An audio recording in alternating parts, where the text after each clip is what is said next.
Hello, good afternoon everyone.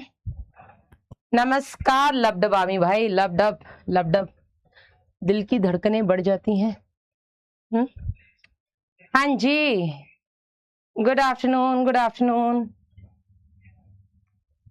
मैं आज नहीं सोया है, वो बहुत परेशान।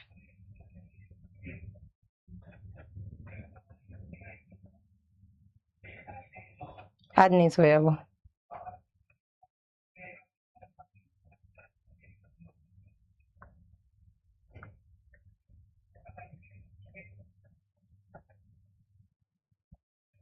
एक मिनट। हाँ जी, नमस्ते बेटा, नमस्ते। कैसे हो? हाँ जी, खुश रहिए बेटा। गुड आफ्टरनून, खुश रहिए।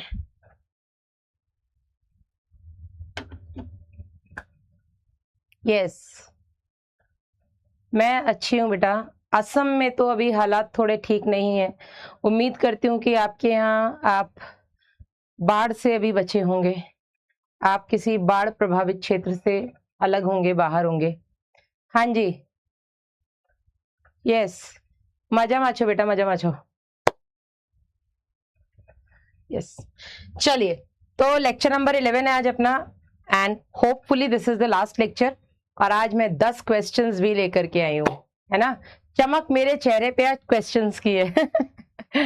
हाँ, तो 10 क्वेश्चन आज मैं लेकर के आई हूँ आपके कॉकरोच से, टिश्यू से, फ्रॉग से। तो जैसा मैंने आपको बताया था, आज हम चैप्टर खत्म करेंगे। और क्योंकि चैप्टर खत्म करेंगे तो अब तक हमने जो कुछ भी पढ़ा है, टिश्यूज, कॉकरोच और फ्रॉग, तीनों से बेटा हम क्वेश्चन लेकर के आए हैं, ठीक है ना। सो वो हम लास्ट में करेंगे। उससे पहले जल्दी से हम मेढक पे जो बचा हुआ पार्ट है वो कर लेते हैं। कल का सबको क्लियर है? एक बार थम्स अप कर दो। एक बच्चा लिख रहा है सिर्फ 10, मैं 50 ले आऊंगा बेटा, फिर क्लास छोड़ने आज क्वेश्चन ही कर लेते हैं, है ना। हाँ, जाके निर्णय कर लो बेड पे। यहाँ करना है, यहाँ कर लो, क्या करना है। जो फैन ऑफ करके आओ सारे। निन्ना आइए, ये 5 मिनट पहले सो लेता। आ गया सर पे निन्ना, आइए। हाँ जी, कल का सबको क्लियर है? कल हमने आकारिकी, आंतरिक आकारिकी यानी कि एनाटमी में कल हमने पढ़ा था उसका पाचन तंत्र मेंढक का, श्वसन तंत्र और परिसंचरण तंत्र। आज हम बचा हुआ उत्सर्जन तंत्र, तंत्रिका तंत्र, संवेदी तंत्र, अंतःस्रावी तंत्र, जनन तंत्र, ये 5 पढ़ेंगे। इसके अलावा बेटा हम बात करेंगे इसका इंपॉर्टेंस क्या है, मेंढक का इंपॉर्टेंस क्या है या इसका महत्व क्या है, ठीक है। इस पर आज हम बात करेंगे। सो इम्पोर्टेंस तो बहुत छोटा सा है। और 50,000 क्या यार, ऐसे क्यों कर रहे हो? ठीक है, डन। ऑल क्लियर ना?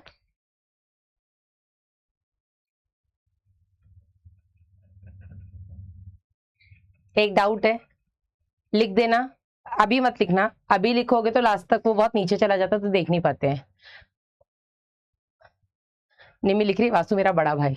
वासु तुम सबका सबसे छोटा भाई है फिलहाल, ठीक है। देखो, आई किल 1 मॉस्किटो। मैं मॉस्किटो नहीं देख सकती, बाकी मुझे सब बर्दाश्त है। चलिए, सो हेडिंग डालिएगा बेटा, उत्सर्जन तंत्र। आज हम बात करेंगे इसके एक्सक्रीटरी सिस्टम की। उत्सर्जन तंत्र, उत्सर्जन तंत्र बेटा काफी सरल सा है इसका, काफी सरल है, बहुत ज्यादा आपको इसमें पढ़ना नहीं है। लेकिन हाँ, मेल के केस में उत्सर्जन तंत्र और जनन तंत्र आपस में लिंक्ड होते हैं, जैसे कि ह्यूमंस में भी होता है ऐसा, ठीक है ना। बैकलॉग क्लियर हो जाएगा आज, फर्स्ट क्लास है बेटा, पहले बैकलॉग क्लियर कर ले, उसके बाद हम फर्स्ट क्लास अटेंड कर लेंगे। डीपीपी रॉन्ग है अर्फत, रॉन्ग नहीं हो सकती, कॉकरोच की लगी है। आज आपकी 2 डीपीपी एक साथ लग जाएंगी। डीपीपी नंबर 7 और 8 आज आपकी एक साथ लग जाएंगी, ठीक है। न्यू चैप्टर कब शुरू होगा हमद? कल शुरू होगा। तो आई गेस नाटा सर और हम में केवल एक ही लेक्चर का डिफरेंस चल रहा है, ठीक है। सर का शायद से आज ब्रीदिंग स्टार्ट हो गया, हमारा कल ब्रीदिंग स्टार्ट हो जाएगा। So just don't worry, 1-2 lecture आगे पीछे कोई दिक्कत नहीं है। एंड मुझे लग रहा है मेरी स्पीड बहुत बढ़िया चल रही है यार, मतलब मेरे हिसाब से मैं सर से या थोड़ा तो मेरा स्लो है ही, सर बहुत फास्ट पढ़ाते हैं, मैं उतना फास्ट नहीं पढ़ा पाती हूँ। ये मेरा प्लस पॉइंट भी हो सकता है, माइनस पॉइंट भी हो सकता है, वो आपके ऊपर है, ठीक है, आप उसको जैसे भी लेते हैं। लेकिन again I will say the same thing कि don't compare anyone. Nahata sir is best, I am best at my place, Sky sir is best at his place, सब अपनी अपनी जगह बेस्ट है। आपकी जिससे वाइब बनती है, वाइब मैच करती है, आप उससे पढ़ो and don't compare anyone with anyone, ठीक है, किसी को भी किसी से भी कंपेयर करने की जरूरत नहीं है प्लीज। चलिए, तो मैं चार्ट को ऑफ कर देती हूं पहले तो। उत्सर्जन तंत्र, एक्सक्रीटरी सिस्टम की अगर हम बात करें तो मेंढक के पास एक जोड़ी सेम के आकार की किडनीज होती हैं, ठीक है, एक जोड़ी किडनीज होती हैं। दोनों किडनीज से बेटा एक नलिका निकलती है जिसे हम यूरेटर कह देंगे या मूत्रवाहिनी भी बोल सकते हैं, ठीक है। और इसके अलावा बेटा इनके पास एक यूरिनरी ब्लैडर भी होता है, ठीक है। और ये सबके सब बेटा आकर के कहाँ खुलते हैं, ये सबके सब आकर के खुलते हैं अवस्कर में। तीसरी तरफ इसके पास जो यूरिनरी ब्लैडर होता है ये भी बेटा कहाँ आकर के खुलता है, ये भी आकर के खुलता है इसके अवस्कर में, ठीक है। So this is important. हमने कल भी देखा था जब मैंने आपको इसका पाचन पढ़ाया था कि इनमें एक अवस्कर होता है जो कि एडिशनल चैम्बर है, हमारे पास नहीं है। बाकी इनका पूरा पाचन तंत्र हमारी तरह है, ठीक है, पर इसके अलावा इनके पास एक अवस्कर नाम का एडिशनल चैम्बर होता है, क्लोएका जिसको हम कहते हैं। इसी क्लोएका में कल हमने पढ़ा था मल, इसी में मूत्र, और इसी में इनके जनन संबंधी शुक्राणु अंडाणु भी इसी में ही आकर के संग्रहित होते हैं, ठीक है। तो इनके पास क्या है बेटा, सबसे पहले हम देखेंगे इनके पास एक जोड़ी वृक्क, अ पेयर ऑफ किडनीज, ठीक है। किडनीज जो होती हैं वो लाल रंग की और सेम के आकार की, बीन शेप्ड है ना, सेम के आकार की। इसके अलावा बेटा ये जो किडनीज होती हैं ये कशेरुक दंड, इनकी जो रीढ़ की हड्डी है उसके दोनों तरफ बॉडी में पीछे जो धड़ वाला भाग है उसमें आगे की तरफ या ऊपर की तरफ क्या है, एक जोड़ी फेफड़े हैं और एक हृदय है, ठीक है। और उसी धड़ में नीचे की तरफ कशेरुक दंड के दोनों ओर, ठीक है। तो हम ऐसे लिख सकते हैं, धड़ में नीचे की ओर, पश्च भाग में ऐसे हम बोलेंगे वैसे तो, नीचे की ओर कशेरुक दंड के दोनों तरफ, कशेरुक दंड के दोनों ओर एक जोड़ी बेटा इनमें वृक्क पाए जाते हैं, ठीक है।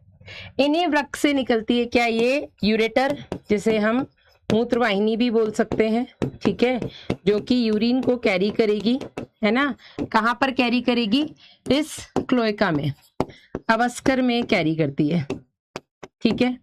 इसके अलावा बेटा यहाँ पर एक no, you feeling cold, off तो मत करो बेटा।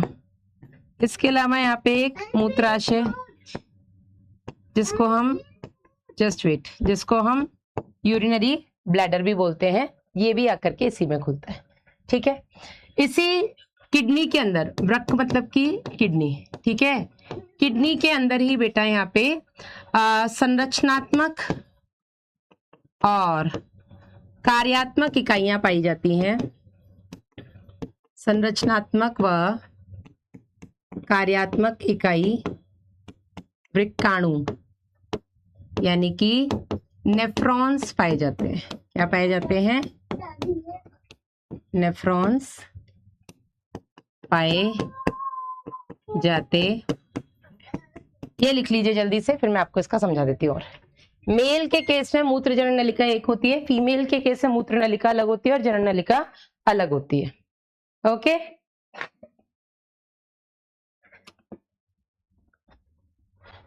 तेरा मुझसे पहले करना कोई नहीं दिलवाता कोई।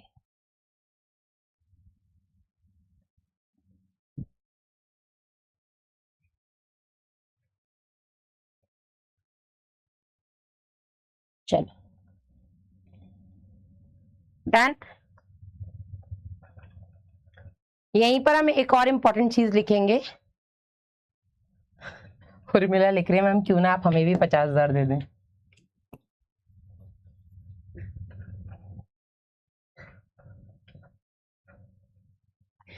ये वयस्क मेंढक जो होते हैं, जो जमीन पे रहते हैं ना, वयस्क मेंढक यूरिया का उत्सर्जन करते हैं, यूरिया का उत्सर्जन करते हैं, इसलिए बेटा हम इनको यूरिया उत्सर्जी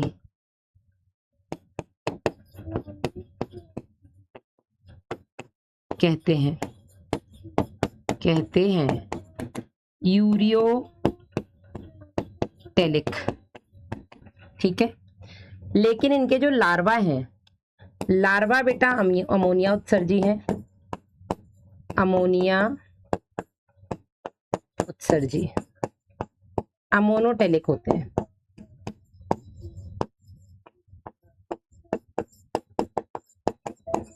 ठीक है, क्योंकि लार्वा बेटा पानी में रहता है, अब पानी में रहने वाला लार्वा अमोनिया का उत्सर्जन करता है।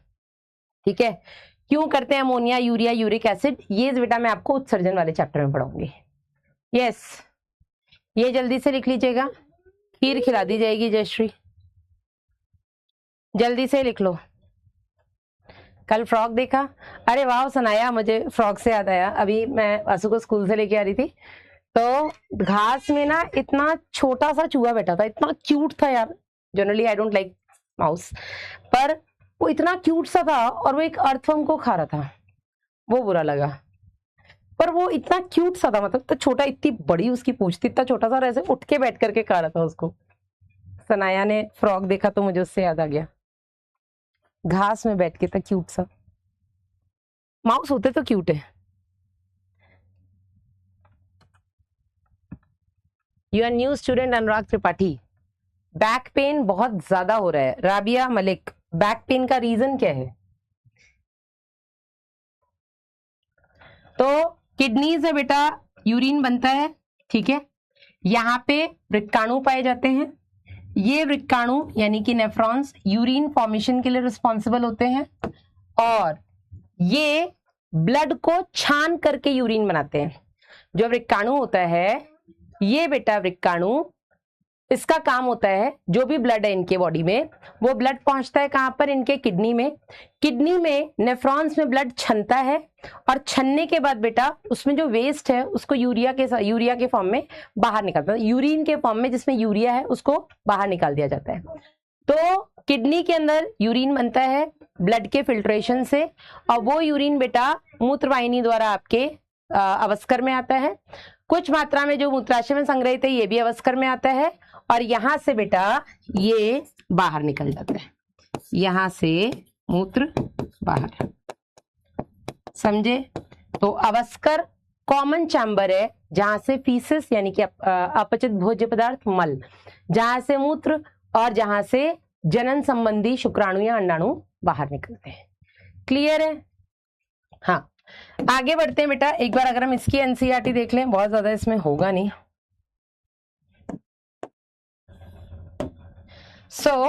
नाइट्रोजनी अपशिष्ट को शरीर से बाहर निकालने के लिए मेंढक में पूर्ण विकसित उत्सर्जी तंत्र होता है, ठीक है, जिसमें मेनली बेटा एक जोड़ी किडनी, मूत्रवाहिनी, अवस्कर द्वार और मूत्राशय, ये 4 चीजें पाई जाती हैं, और ये चारों बेटा मैंने आपको बताई, एक जोड़ी किडनी, एक जोड़ी मूत्रवाहिनी, एक अवस्कर, एक मूत्राशय, ठीक है। इसके अलावा जो किडनीज होती हैं बेटा डार्क रेड कलर की, सेम के आकार की होती हैं, देह गुहा में पीछे की ओर पाई जाती हैं, कशेरुक दंड के दोनों तरफ स्थित होती हैं। हर एक किडनी के अंदर कई सारी संरचनात्मक और क्रियात्मक इकाई वृक्कक यानी कि वृक्काणु पाए जाते हैं, ठीक है। मेल के केस में बेटा जो होता है मूत्र नलिका वृक्क से, मेल के केस में, ठीक है, वृक्क से मूत्र और शुक्राणु दोनों बाहर निकालते हैं, इसलिए बेटा मेल के केस में इसको हम मूत्र जनन नलिका भी बोलते हैं, जो मैं आगे आपको जनन के साथ पढ़ा दूंगी।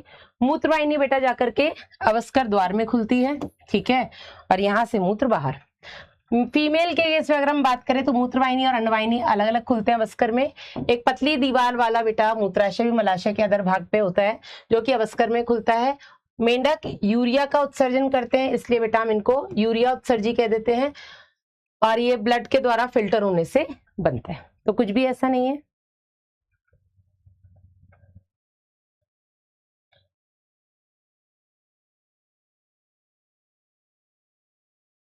डन। यकीन मॉड्यूल में डीपीपी के सभी क्वेश्चंस भी होते हैं क्या आलोक? ये हम नहीं बोल सकते, बिकॉज बेटा डीपीपी के क्वेश्चन हम अलग सोर्स से देते हैं, तो हो सकता है मॉड्यूल में मैच कर जाए, लेकिन अलग भी हो सकते हैं।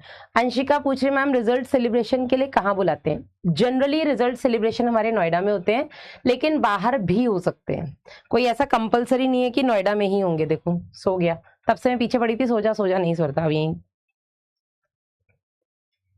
एक सोने वाला टाइम होता है जब मुझे इस पे सबसे ज्यादा प्यार आता है, अदरवाइज बाकी टाइम मन करता है सिर्फ मारो इसे।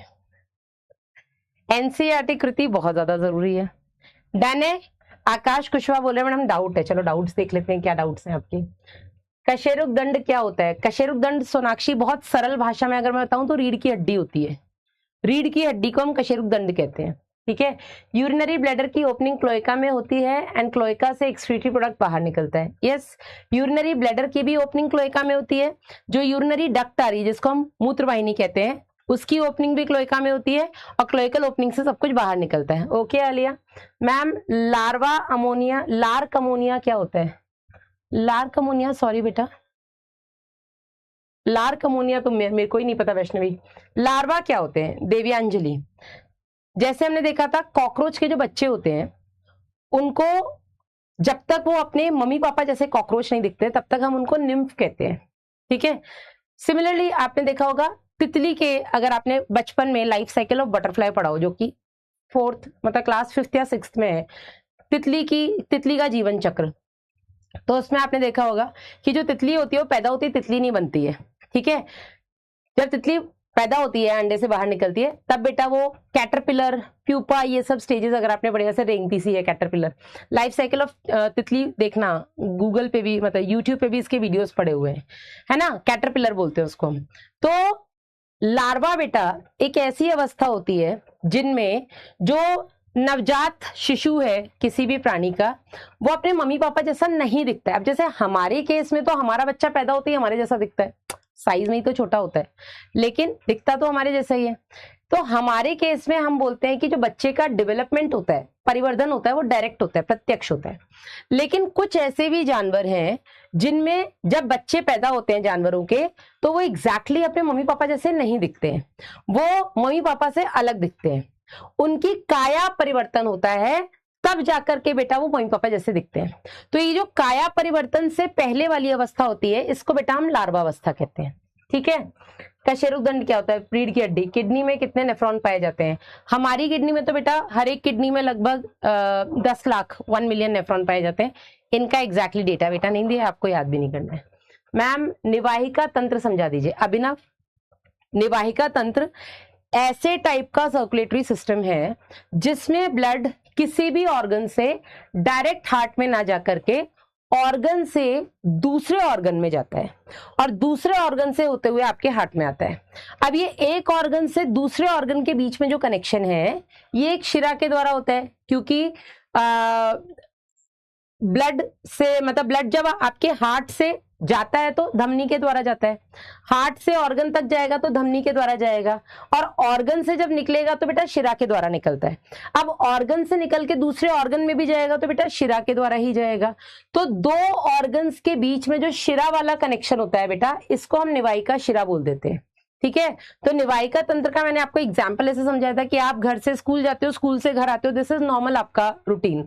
लेकिन आप घर से स्कूल जा रहे हो, स्कूल से ट्यूशन होते हो, फिर घर आ रहे हो, स्कूल से ट्यूशन, ट्यूशन से घर, तो स्कूल और ट्यूशन के बीच का कनेक्शन इज निवाहिका कनेक्शन, पोर्टल कनेक्शन।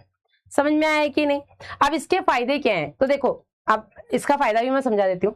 अब आप घर से स्कूल गए, स्कूल से ट्यूशन, ट्यूशन से घर आ रहे हो, तो आपकी ट्रैवलिंग बच गई ना, कि मैम मम्मी मैं घर से स्कूल से घर आऊंगा, फिर मैं जल्दी से जाऊंगा, तो मैं ना तो आराम ही कर पाऊंगा, मैं थका लग जाऊंगा, है ना, तो मैं मम्मी अपना पढ़ते हुए ही आ जाऊंगा। ये इसका फायदा है। अब अगर हमारी बॉडी में अगर हम बात करें हेपेटिक पोर्टल सर्कुलेशन की, या इनकी बॉडी में हेपेटिक यकृत निवाहिका तंत्र की, तो यकृत निवाहिका तंत्र में क्या होता है कि छोटी आंत में जो कुछ भी अवशोषित हो रहा है, पचा हुआ खाना, वो पचा हुआ भोजन सीधा लिवर में चला जाता है। लिवर में जो कुछ भी निकालना है, जिसको मेटाबॉलिज्म वगैरह करना है, वो लिवर अपने पास ले लेता है, जिससे कि जब ब्लड हार्ट में जाए तो वो एक्सेस चीजें लेकर के ना जाए। हार्ट में इतना सारा कुछ भेजने की जरूरत है नहीं, ठीक है ना। हार्ट ने मेनली हमें कार्बन डाइऑक्साइड भेजना है, जो कि जाकर के वहां पे आपके लंग से ऑक्सीजन लेकर के आ जाए। हमें इतना ये खाने पीने की चीजें जो हमने एब्जॉर्ब की है सारी हमें हार्ट में नहीं भेजनी है। मेनली मेटाबॉलिज्म तो आपका लिवर में ही होना है, तो लिवर में ही उसको डायरेक्ट भेज दो। तो पोर्टल सर्कुलेशन के ये फायदे होते हैं। जब मैं आपको हमारे केस में पढ़ाऊंगी तो और अच्छे से डिटेल में समझा दूंगी। फ्रॉग में और मनुष्य में सेम अंग होते हैं ऑलमोस्ट। वेदिका क्लोएका इनमें एक एडिशनल है, बाकी सब तो काफी हद तक एक इनमें बिडर नलिका हम पढ़ेंगे, ये कुछ एडिशनल है, बाकी तो काफी एक जैसे ही होते हैं। वॉइस का क्या इशू आ रहा है भाई, एक बार चेक करवा लें अभिषेक जी से।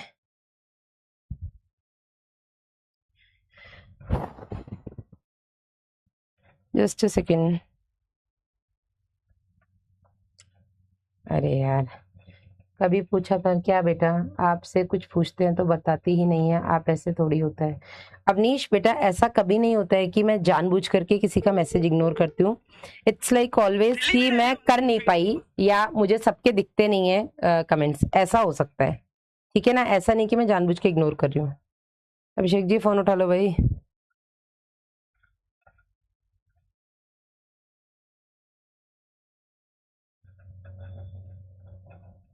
कहाँ चले गए हैं?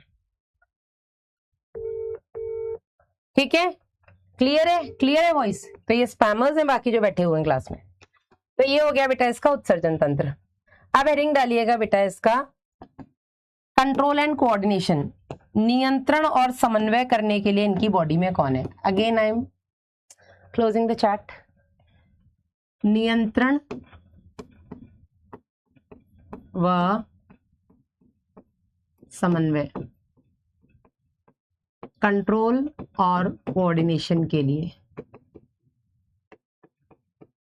For control and coordination.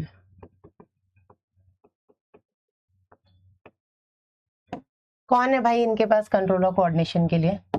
तो इनके पास बेटा एक है आपका तंत्रिका तंत्र, जिससे हम बोल देंगे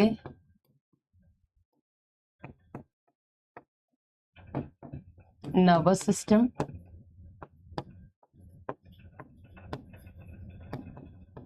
दूसरा है बेटा इनके पास अंतःस्रावी तंत्र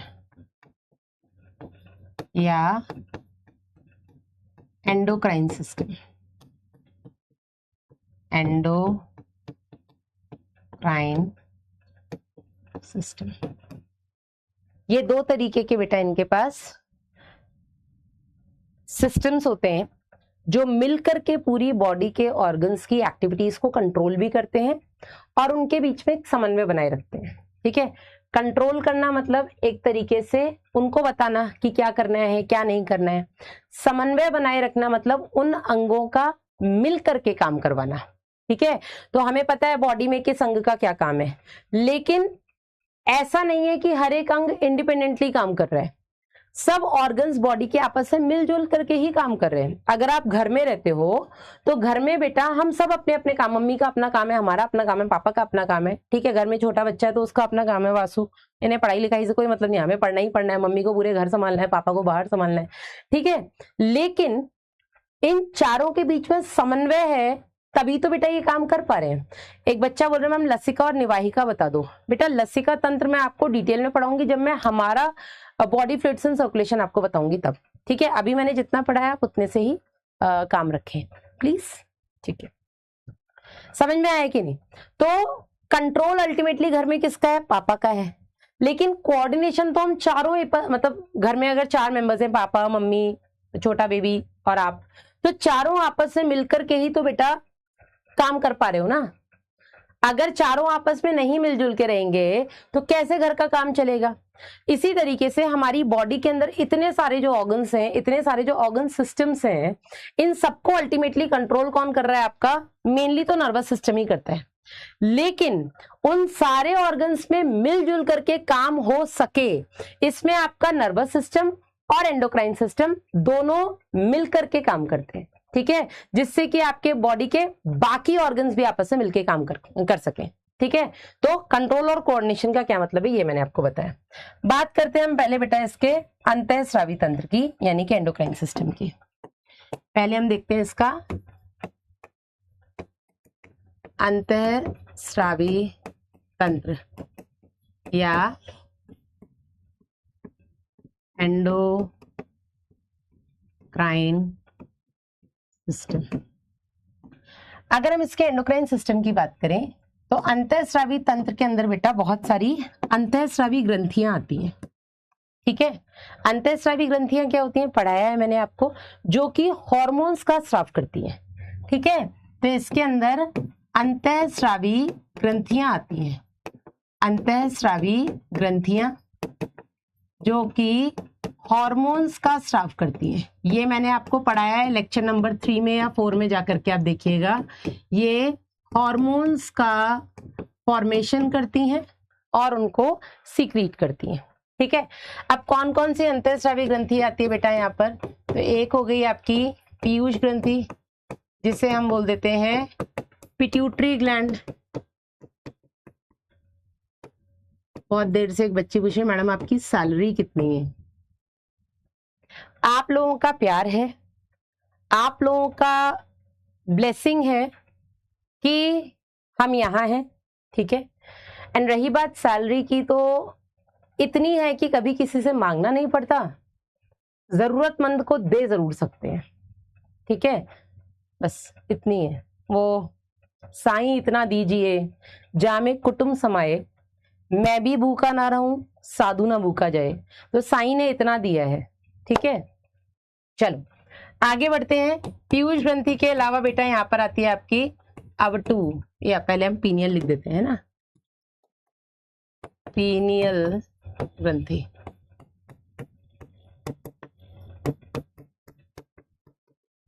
पीनियल ग्लैंड। फिर आती है बेटा इसमें आपकी अवटू, जिसे हम थायराइड ग्लैंड बोल देते हैं। यही इंपॉर्टेंट है सबसे ज्यादा। ठीक है, यही हमें डिटेल में पढ़ना, बाकी तो हम हमारे केस में पढ़ लेंगे। ठीक है, चौथी है बेटा आपकी परावटू या पैराथायरॉइड ग्लैंड। पांचवी है बेटा आपकी थाइमस ग्रंथि।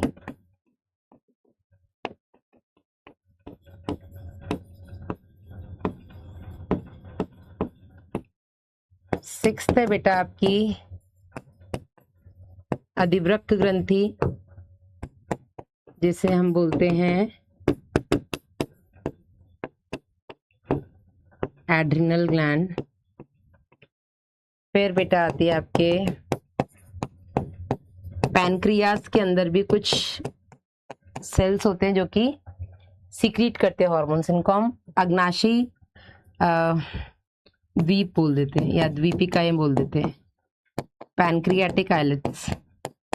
यहाँ से इंसुलिन, ग्लूकागॉन, ये सारे हॉर्मोन्स निकलते हैं। फिर आते हैं बेटा आपके जनन यानी कि गोनाड्स।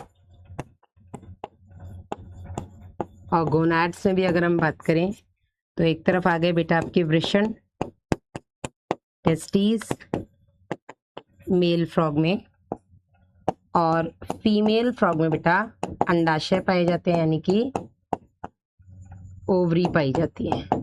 ठीक है, इसमें आपको पता होनी चाहिए मेनली ये थायराइड ग्रंथि।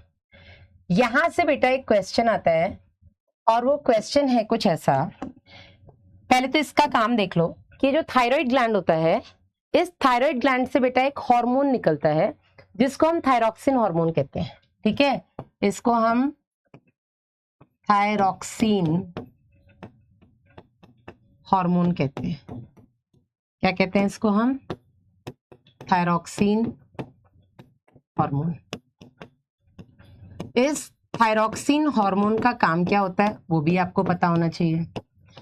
ये थायरॉक्सिन हार्मोन बेटा मेंढक के लार्वा को,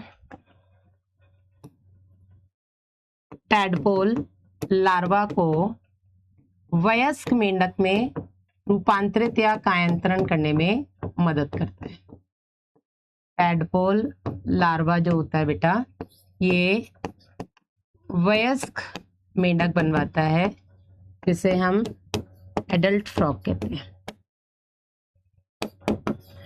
और इस लार्वा से वयस्क मेंढक, यस राइट खुशी पांडे बिल्कुल सही है, इस लार्वा से वयस्क मेंढक बनने की प्रक्रिया को बेटा हम कायांतरण या मेटामॉर्फोसिस बोल देते हैं। और इस कायांतरण के लिए ये थायरॉक्सिन हार्मोन बहुत इंपॉर्टेंट है। ठीक है, नाउ द क्वेश्चन इज, जो आता है वो ये कि अगर आपको मेंढक का लार्वा मिल गया, ठीक है, और आपने मजे मजे में उस लार्वा के टैडपोल लार्वा के अंदर से ये थायराइड ग्रंथि निकाल दी, तो क्या होगा? क्या होगा? अगर आपने थायराइड ग्रंथि निकाल दी तो थायरॉक्सिन हार्मोन नहीं आएगा। थायरॉक्सिन हार्मोन नहीं आएगा तो वो लार्वा कभी भी वयस्क नहीं बन पाएगा, मेटामॉर्फोसिस नहीं हो पाएगी। यस, समझे कि नहीं?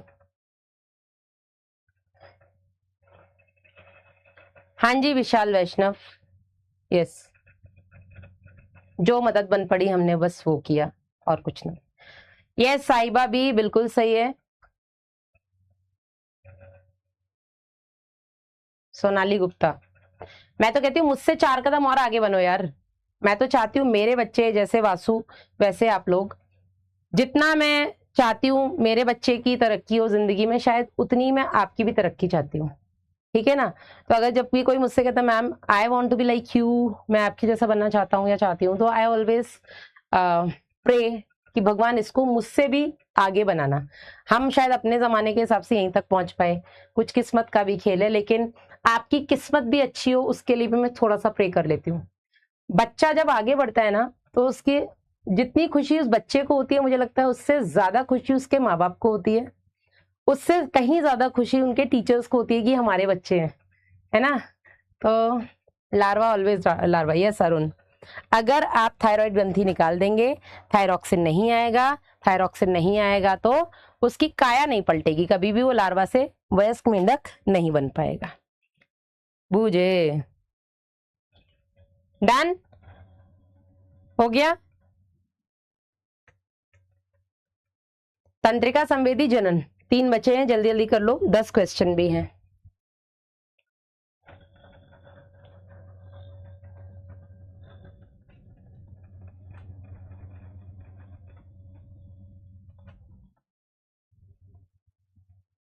Done, give me thumbs up if you guys are done.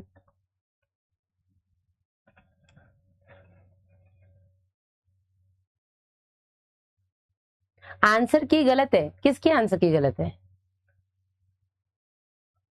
बुझ गए ऋतिका, बुझना नहीं है, बूझ गए मैम, ऐसे बोलो, बूझ। बुझना इज BUJH है ना, एंड बूझना इज BOOJH, तो बूझ गए मैडम, बुझना नहीं है क्लास में, जलते रहना है और पड़ोसियों को जलाते रहना है चलिए, मुझे वो बता रहा था सागर जब मैं उसके घर गई कि मैम PW ने फ्लाइट की टिकट वगैरह हमारी कराई और वहां बुलाया, इतने अच्छे से होटल में रखा और सब, तो हमारे रिश्तेदार मैडम बड़ा जल रहे हैं। I like it. मैंने कहा हम तरक्की ही जिंदगी में इसलिए करते हैं, ठीक है? तो जब कोई रिश्तेदार पूछे ना और बेटा क्या चल रहा है, तो बस मन ही मन, अब बताना तो मत क्या चल रहा है, क्यों हाय बहुत जल्दी, नजर इज अ रियल थिंग। मैंने आपको एक गाना भी बताया था कि सजन राजी हो जवे फिर भी रोला नहीं पाईदा पागला। तो अगर सजन राजी हो भी जाए, सजन राजी यानी कि आपके मन का हो भी जाए या कुछ भी, तो ना ढिंडोरा नहीं पीटना चाहिए, ठीक है? क्योंकि नजर इज अ रियल थिंग। और अगर कोई पूछे ना क्या चल रहा है, तो बस इतना बोलना कि हम बताएंगे ना तो आप झेल नहीं पाओगे कि क्या चल रहा है चलिए हेडिंग डालिएगा इसका, तंत्रिका तंत्र, नर्वस सिस्टम, और मैंने शायद एक क्लास में और भी आपको बताया था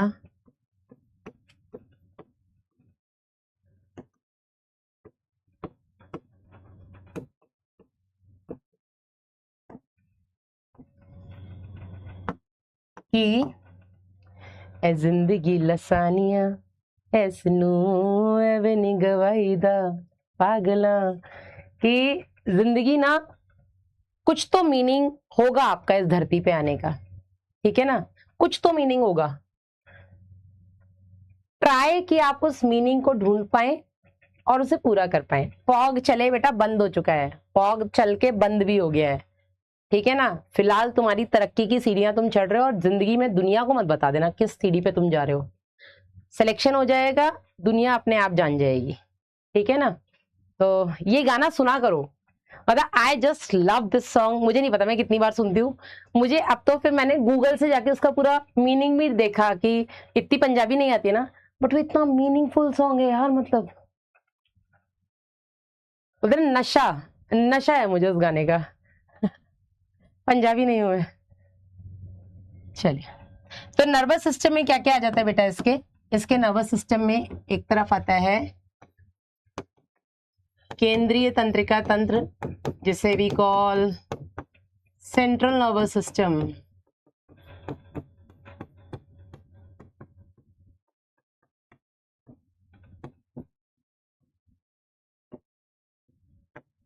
In short we call it CNS। दूसरी तरफ आता है बेटा आपका परिधीय तंत्रिका तंत्र या peripheral nervous system. Again in short we call it as PNS, ठीक है। थोड़ी देर में यहाँ पे चार्ट बंद कर दूं। हाँ, सेंट्रल नर्वस सिस्टम में बेटा दो पार्ट आते हैं। वन इज ब्रेन, जिसे हम मस्तिष्क बोलते हैं, एंड द अदर इज मेरुरज्जु और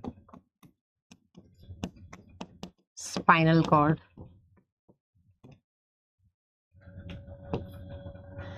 परिधीय तंत्रिका तंत्र में आता है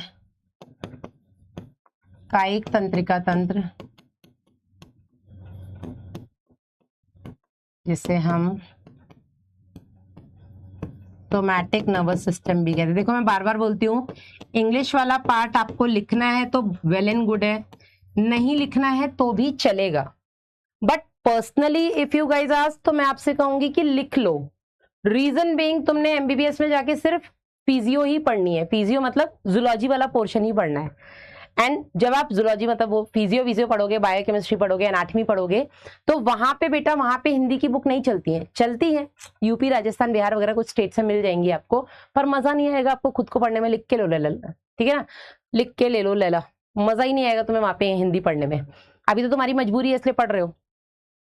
तो वहां पर बेटा आपको शब्द एकदम नए ना लगे, बिल्कुल ही आप ऐसे ना हो जाओ ma'am all these books are Greek to me, ये सारी किताबें तो मेरे लिए बिल्कुल ही ऐसी हैं कि समझ ही नहीं आ रही हैं। मतलब ग्रीक टू मी मतलब आपके ऊपर से जा रहा है टाइप्स, तो ऐसा ना हो।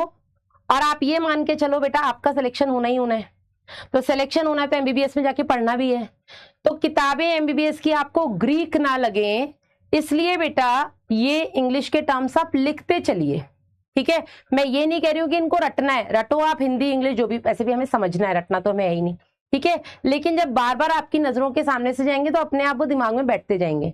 एंड बिलीव मी, भरोसा करो मेरी बातों पे बेटा, आई कैन इंश्योर दिस कि एक बार आप हिंदी इंग्लिश दोनों जब साथ में पढ़ने लग जाएंगे ना, तो English will be far more easier for you. English आपके लिए बहुत इजी हो जाएगी हिंदी के कंपैरिजन में। आपको खुद से इंग्लिश पढ़ना अच्छा लगेगा व्हेन कंपेयर टू हिंदी, है ना। और यही मैं चाहती हूँ। मैं ये बिल्कुल नहीं कह रही हूँ आप इंग्लिश माध्यम से पढ़ो, नहीं, वो तुम डॉक्टर बनोगे वैसे ही तुम अंग्रेजी सीख जाओगे, लेकिन आदत डाल लो। अगर आप भरोसा करते हैं अपने आप पर कि मैं तो डॉक्टर बनूंगा ही बनूंगा, ठीक है ना। दूसरा बेटा यहाँ पर आता है आपका कायिक के अलावा क्या बोलते हैं ऑटोनॉमिक को, स्वायत्त तंत्रिका तंत्र।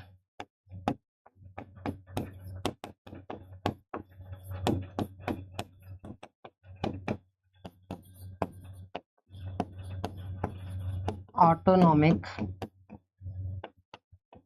Nervous system. ठीक है, ऑटोनॉमिक में बेटा दो आते हैं आपके, वन इज अनुकंपी, अनुकंपी को हम बोलते हैं सिंपैथेटिक, आपके अंदर भी यही सब होता है, ठीक है ना। दूसरा होता है परानुकंपी, विच इज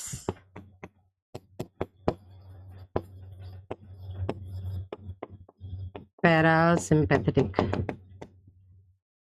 अनुकंपी जो होता है बेटा, ये आपातकालीन यानी कि इमरजेंसी सिचुएशन में काम करता है, या इमरजेंसी सिचुएशन में बॉडी को कंट्रोल करता है। परानुकंपी आपका सामान्य अवस्था में, नॉर्मल कंडीशन में, अभी आप बैठे हो, ठीक है, अभी आपका परानुकंपी काम कर रहा है, बढ़िया काम कर रहा है, दिल की धड़कन तुम्हारी चल रही है, सांस तुम ले रहे हो, है ना, नॉर्मल अपना पढ़ाई कर रहे हो, सामने रखा था आपका फोन, यहाँ आप पढ़ रहे हो अपना, अचानक से तुम्हारे फोन और तुम्हारी कॉपी के बीच में छिपकली गिर जाए, मजा ही आ जाए भाई साहब। अचानक से तुम्हारे फोन और तुम्हारी कॉपी के बीच में बेबी लिजर्ड, पापा लिजर्ड, मम्मा लिजर्ड कोई अगर गिर जाए तो बेटा क्या होगा तुम्हारे साथ? कॉपी छोड़ के बिल्कुल आंखें ऐसी फटी की फटी रह जाएंगी। यस, आंखें फटी रहने के साथ साथ एकदम तुम मतलब तुम्हारी हार्ट बीट हो सकता है, एक आध स्किप ही कर दो तुम तो हार्ट बीट अपनी बहुत जल्दी चलने लग जाएगी। डर में तुम्हारे साथ क्या क्या होता है, ठीक है, हार्ट बीट एकदम तुम्हारी बढ़ जाएगी, सांस का जो तुम्हारा वो है ना, तो आपका रेस्पिरेटरी रेट बढ़ जाएगा, आपकी श्वसन दर बढ़ जाएगी, रोंगटे खड़े होना, ठीक है, पसीना आने लग जाना, मुंह सूख जाना। तो मैम आप डरती हैं शायद? अच्छा आप नहीं डरते, आप लोग बॉन्ड हो तो डरा देते हैं बेटा, कौन सी बड़ी बात है। आज ही पापा ने हमें नया फोन लाके दिया है 20,000 रुपए का, कि अच्छे से पढ़ाई करना बेटा, नीट में सिलेक्शन होगा तो आईफोन भी दिलवा दूंगा। पापा लेकर आए प्रॉपर 20,000 का फोन और हमने क्लास ऑन करके सामने रखा, नया फोन था, अभी बस आया है 2 घंटे पहले हाथ में, और हमने रखा ही था कि फोन गिर गया। जिसको छिपकली से डर नहीं लगता ना बेटा, उसको नए फोन गिरने से इतना डर लगता है कि उसे लगता है भगवान मुझे उठा ले पर मेरे फोन को छोड़ देना। समझ रहे हो कि नहीं, है ना, ये तो डर नेचुरल है, इससे डर लगता है कि इससे भी नहीं लगता। पहले से ही आईफोन है, साहिल सोच वही गिर जाए पानी में भी मजा ही ना आ जाए। हाँ, मिनी हार्ट अटैक है ना, मतलब छोटा मोटा अटैक तो आ ही जाए। तो वो जो अटैक आ रहा है आपको, उससे बड़ी आपातकालीन तो कुछ नहीं हो सकती आपके लिए, ऐसा ही लगता है कि भगवान मुझे उठा ले, फोन मत उठाना भगवान। पिताजी, क्योंकि अगर फोन भी उठ गया और मैं बच गया तो पापा मुझे वैसे ही आपके पास पहुंचा देंगे मार मार के। पापा एक बार को हो सकता है छोड़ भी दें, क्योंकि पापा लोगों को लगता है कि इन्हीं के लिए तो कमा रहे, कोई बात नहीं, पर मम्मियां नहीं छोड़ेंगी। मम्मियों को लगता है मैंने पिछली दिवाली साड़ी नहीं खरीदी थी कि मेरा बच्चा पढ़ ले, मैं अपने सारे शौक मार के अपने बच्चे को पढ़ा रही हूं, इसको 20,000 का फोन लाके दिया, इसने आग लगा दी। तो मम्मियां नहीं छोड़ती, मम्मियां गिन गिन के बदला लेती है, बस मेरे साथ ये हो चुका है और डायलॉग्स तो ऐसे ऐसे सुनने मिलते हैं, पूछो मत भाई। हाँ, तो ये तो इस पे तो आएगा हार्ट अटैक की, इस पे भी नहीं आएगा। अगर इस पे भी ना आए बेटा तो तुम मामूली इंसान तो नहीं हो, तुम कोई विरले ही हो। कौन से विरले से मैं बात नहीं कर सकती। तो आपातकालीन अवस्था में बेटा आपके साथ जो कुछ भी होता है, वॉट एवर नहीं मैडम, छिपकली वाला ही सही था, ये आपने ज्यादा डरा दिया आपातकालीन अवस्था में बेटा आपके साथ आंखें फटी हो जाना, मतलब फटी रह जाना, ठीक है, इसको हम बोलते हैं प्यूपिल डायलेट होना। इसके अलावा रोंगटे खड़े हो जाना, हार्ट बीट बढ़ जाना, श्वसन दर बढ़ जाना, है ना, और आपका मुंह सूख जाना, पसीना आने लग जाना, जो कुछ भी आपके साथ इमरजेंसी कंडीशन में होता है, उन सब के लिए हमारा अनुकंपी तंत्रिका तंत्र रिस्पॉन्सिबल होता है। सेम विद दिस मेंढक। मेंढक के केस में ना तो उसके पास फोन है, ठीक है, और ना ही उसे छिपकली से डर लगता है, पर हाँ इसको भी जब इसका कोई शिकारी पकड़ने आएगा तो डर तो बेटा इसको भी लगेगा, थोड़ी तो हालत इसकी भी खराब होगी। और जब भी जिस भी केस में इसकी हालत खराब होती है, तो जो कुछ भी इमरजेंसी में होता है बेटा, that is all because of अनुकंपी तंत्रिका तंत्र which is a part of स्वायत्त तंत्रिका तंत्र। समझ में आएगी नहीं? मेरे साथ होता, मेरा तो फोन ही गुम गया था खुशी, रक्षाबंधन आई डेंट हैड एनी ब्रदर, मतलब I don't have any brother, है ना। मेरा एक राखी ब्रदर है जिसको मैं क्लास 9 से 2004 से राखी बांध रही हूँ। तो 2004 से ही बांधनी शुरू की थी और 2007 की बात है, 2007 की बात है, हाँ, पापा ने नया फोन लाके दिया था मुझे, LG का। उस टाइम पे तब स्मार्टफोन्स नहीं आते थे। LG का कौन सा था वो फोन, अब तो मॉडल यार, वो अच्छा फोन था, मतलब स्मार्ट और बिल्कुल वो मैनुअल फोन के बीच वाली जो स्टेज थी वो वाला था वो। तो पापा ने मुझे ला के, अगले दिन मैं कोचिंग गई, कोचिंग से रास्ते में आते हुए पता नहीं वो कहाँ गिर गया। अगले दिन ही रक्षाबंधन पे हम पापा को राखी बांधते थे, पापा ही हमें गिफ्ट देते हैं, आज तक भी देते हैं, खैर अब वो पैसे देते हैं। तो मैं तो पापा को फोन पे समझा रही हूँ, पापा देखो, घर में आके लैंडलाइन से मैंने कॉल किया, मम्मी ने सुन लिया। ये मम्मी को तो मैंने बताया ही नहीं कि फोन गिर गया है आज, पर मम्मी ने सुन लिया कि हम पापा को, हम पापा डांटोगे तो नहीं, पापा एक बात हो गई। हुआ क्या, मैंने पापा डर गए, पता नहीं क्या बात हो गई। मैं समझा पापा डांटोगे तो, पापा पहले प्रॉमिस करो डांटोगे तो नहीं। पापा ने सच में नहीं डांटा, लेकिन मम्मी ने तो मेरे को महीने भर तक सुनाया है, महीने भर तक, जो भी है खैर, ठीक है, क्लियर हो गया यहाँ तक। अब छोटी छोटी सी कुछ चीजें बेटा यहाँ पे जान लो। जो इसका ब्रेन होता है, ये इसका ब्रेन है, ठीक है, विच इज मस्तिष्क, ये इसका ब्रेन है।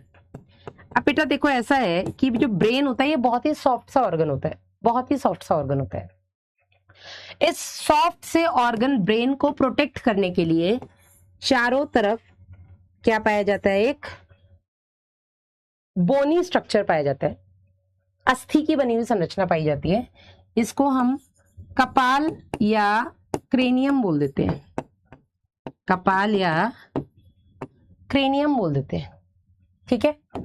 इस क्रेनियम में एक छोटा सा रंध्र होता है जिसको हम फोरामेन मैग्नम या मैग्नम रंध्र भी बोल देते हैं, ठीक है, फोरामेन मैग्नम, या सिंपल लिख लो आप, यहाँ पे एक रंध्र होता है, एक रंध्र यानी कि होल होता है, ओपनिंग होती है, जिसमें से इस ब्रेन का एक पार्ट निकलता है जिसको हम मेड्यूला बोलते हैं, ठीक है। इस ब्रेन के पार्ट को हम क्या बोलते हैं बेटा, इसको हम मेड्यूला बोलते हैं, मेड्यूला ऑब्लोंगेटा। ये मेडुला ऑब्लोंगेटा जैसे ही इस रंध्र से बाहर निकलती है, इसको हम मेरु रज्जु बोलते हैं। क्या बोलते हैं इसको हम, मेरु रज्जु या स्पाइनल कॉर्ड। तो आप एक चीज देख पा रहे होंगे कि ब्रेन और spinal cord, they all are related, दोनों आपस में रिलेटेड है। ब्रेन तब तक ब्रेन है जब तक कि वो कपाल के अंदर है। जैसे ही ब्रेन बेटा कपाल से इस रंध्र के द्वारा बाहर निकलता है, हम इसको स्पाइनल कॉर्ड के नाम से जानते हैं, ठीक है। 3 टाइप का बताया था शिरीन, मैंने भी मना नहीं किया, अभी तो मैं पढ़ाऊंगी ना, ठीक है। मैम ब्रेन गोल होता है, नहीं गोल नहीं होता है, ठीक है। अभी जब मैं हमारा वाला ब्रेन बताऊंगी तब आपको और डिटेल में समझ में आएगा।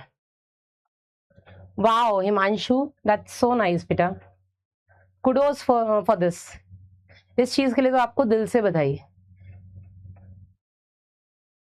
मैम इतना आउट ऑफ एनसीईआरटी विशाल, यहां तक not even a single word is out of NCERT. इस पेज में मैंने आपको जो भी पढ़ाया है, यहां मैंने आपको जो भी पढ़ाया है, इस पूरे में एक शब्द भी एनसीईआरटी से बाहर नहीं है। हाउ कुड यू से दिस, इतना आउट ऑफ एनसीईआरटी? मैंने एनसीईआरटी से बाहर कुछ पढ़ाया ही नहीं है। हाँ दिलशान लिख रहे हैं, वैसे मैम अच्छा पढ़ाती हैं, ऐसे पता नहीं। दिव्यांशु बोल रहे मैडम अपनी बुआ का नाम बताओ, क्यों टैग करेगा? यार ऐसे मत करना, उनको टैग वैग, मैं बुआ पे बहुत जोक मारती रहती हूँ। हम तो हमारी बुआ को नारद बोलते हैं। नारद जी किस चीज के लिए हमारे माइथोलॉजी में फेमस है? नारायण नारायण। अगर आपको ये लिख रहे हो ना आप लोग, जब तक लिखो तब तक मैं एक छोटी सी बीच में एंटरटेनमेंट कर देती हूँ। अगर आपको अपने घर में कोई बात फैलानी है, पूरे खानदान में दूर दूर की रिश्तेदारी तक कोई भी बात आपको फैलानी है, तो आप केवल अपनी बुआ जी को फोन करके बोलो कि बुआ जी ऐसे ऐसे ऐसे, किसी को बताना मत। ये बोलना बिल्कुल ना भूले कि किसी को बताना मत। लिख के ले लो लैला, बुआ जी ने अगर जगत में ढिंडोरा ना पीट दिया उस बात का तो हो गया, तो बता देना। हाँ नारद मुनि, हाँ आदित्य। मेरे पापा बोलते तो वो रो पड़ती हैं कि भैया मुझे नारद बोलते हैं। अरे तुम हो, बुआ को भी लिख के दे क्या?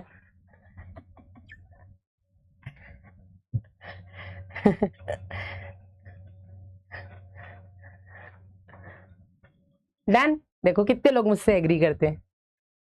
आजकल जेंजी बुआज आर क्वाइट डिफरेंट। आजकल की बुआ ज्यादा, लाइक वासु की बुआ इज वेरी गुड। हाँ मतलब I got a very good ननद, वेरी वेरी गुड ननद।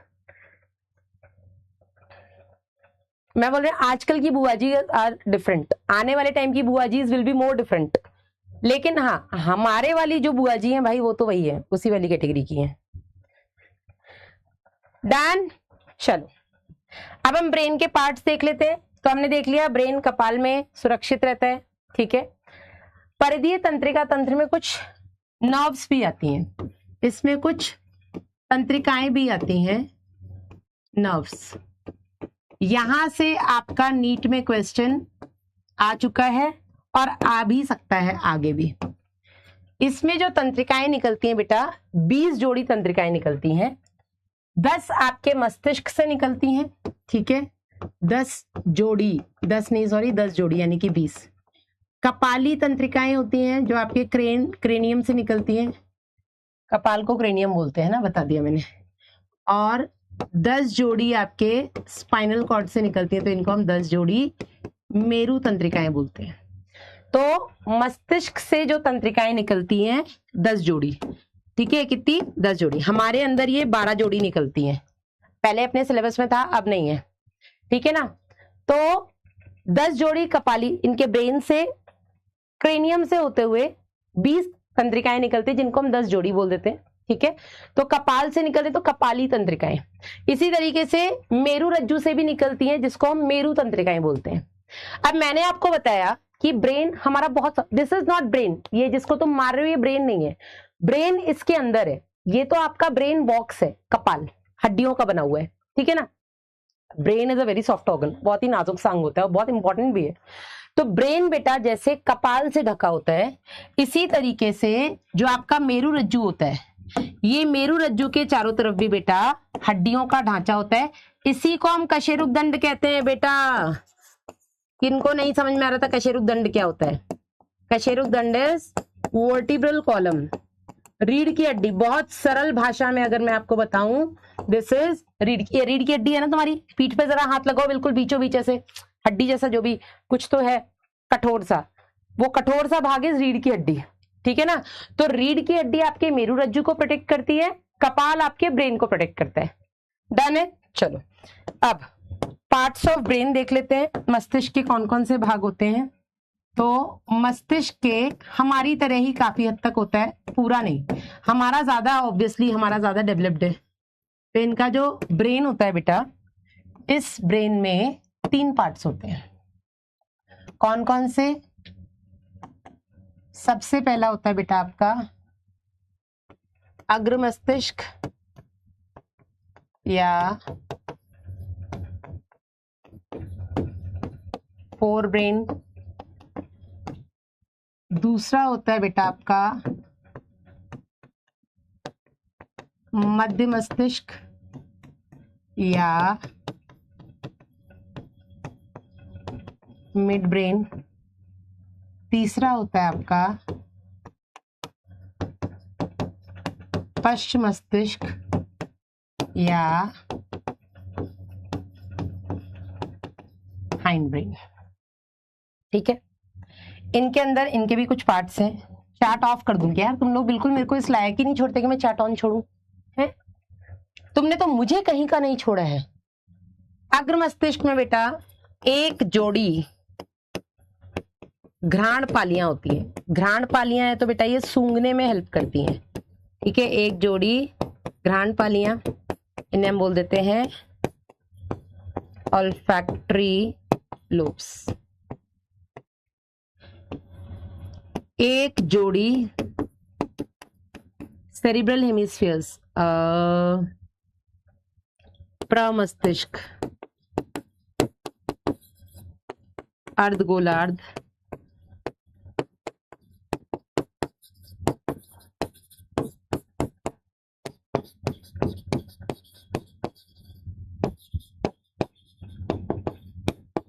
बेचारा मेरे पैरों में सो रहा है।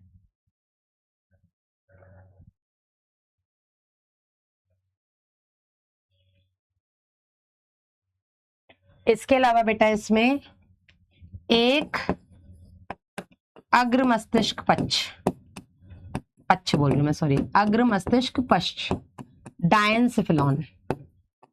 This is very important, very very important, कि बाकी जो भी संरचनाएं हैं ये एक जोड़ी है, ये सिंगल है, ये जोड़ी नहीं है, पेयर्ड नहीं है, अनपेयर्ड है, ठीक है।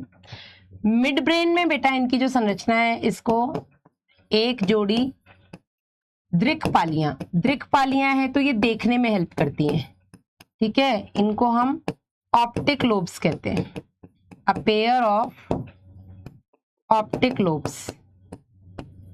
और हाइंड ब्रेन में बेटा इनमें आता है सेरिबेलम, अनुमस्तिष्क, पॉन्स नहीं होता है इनके पास, सेरिबेलम। और आता है बेटा मेड्यूला, मध्यांश ऑब्लोंगेटा भी इसको हम बोल देते हैं, ऑब्लोंगेटा, मेड्यूला या मध्यांश ऑब्लोंगेटा, मेड्यूला ऑब्लोंगेटा। यस, इतना ही लिखना है। और जो बच्चा कह रहा था मैडम आप एनसीईआरटी से काफी ज्यादा बाहर जा रहे हैं, so no, I am not going anywhere out of NCERT.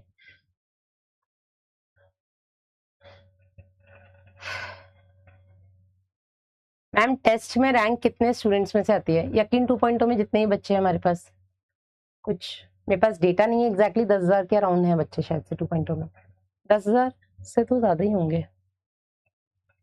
नींद आ रही है रुस्तम? तो सो जाओ बेटा, मेरी औलाद भी सो ही रही है। पर मेरी औलाद को अगली साल नीट नहीं देना ना बेटा, तुम्हें तो देना है। क्रूरा सेरिब्राई, विशाल, इनमें नहीं होती है बेटा। क्रूरा सेरिब्राई, कॉर्पोरा क्वाड्रिजेमिना हमारे केस में होता है, ठीक है रोहित।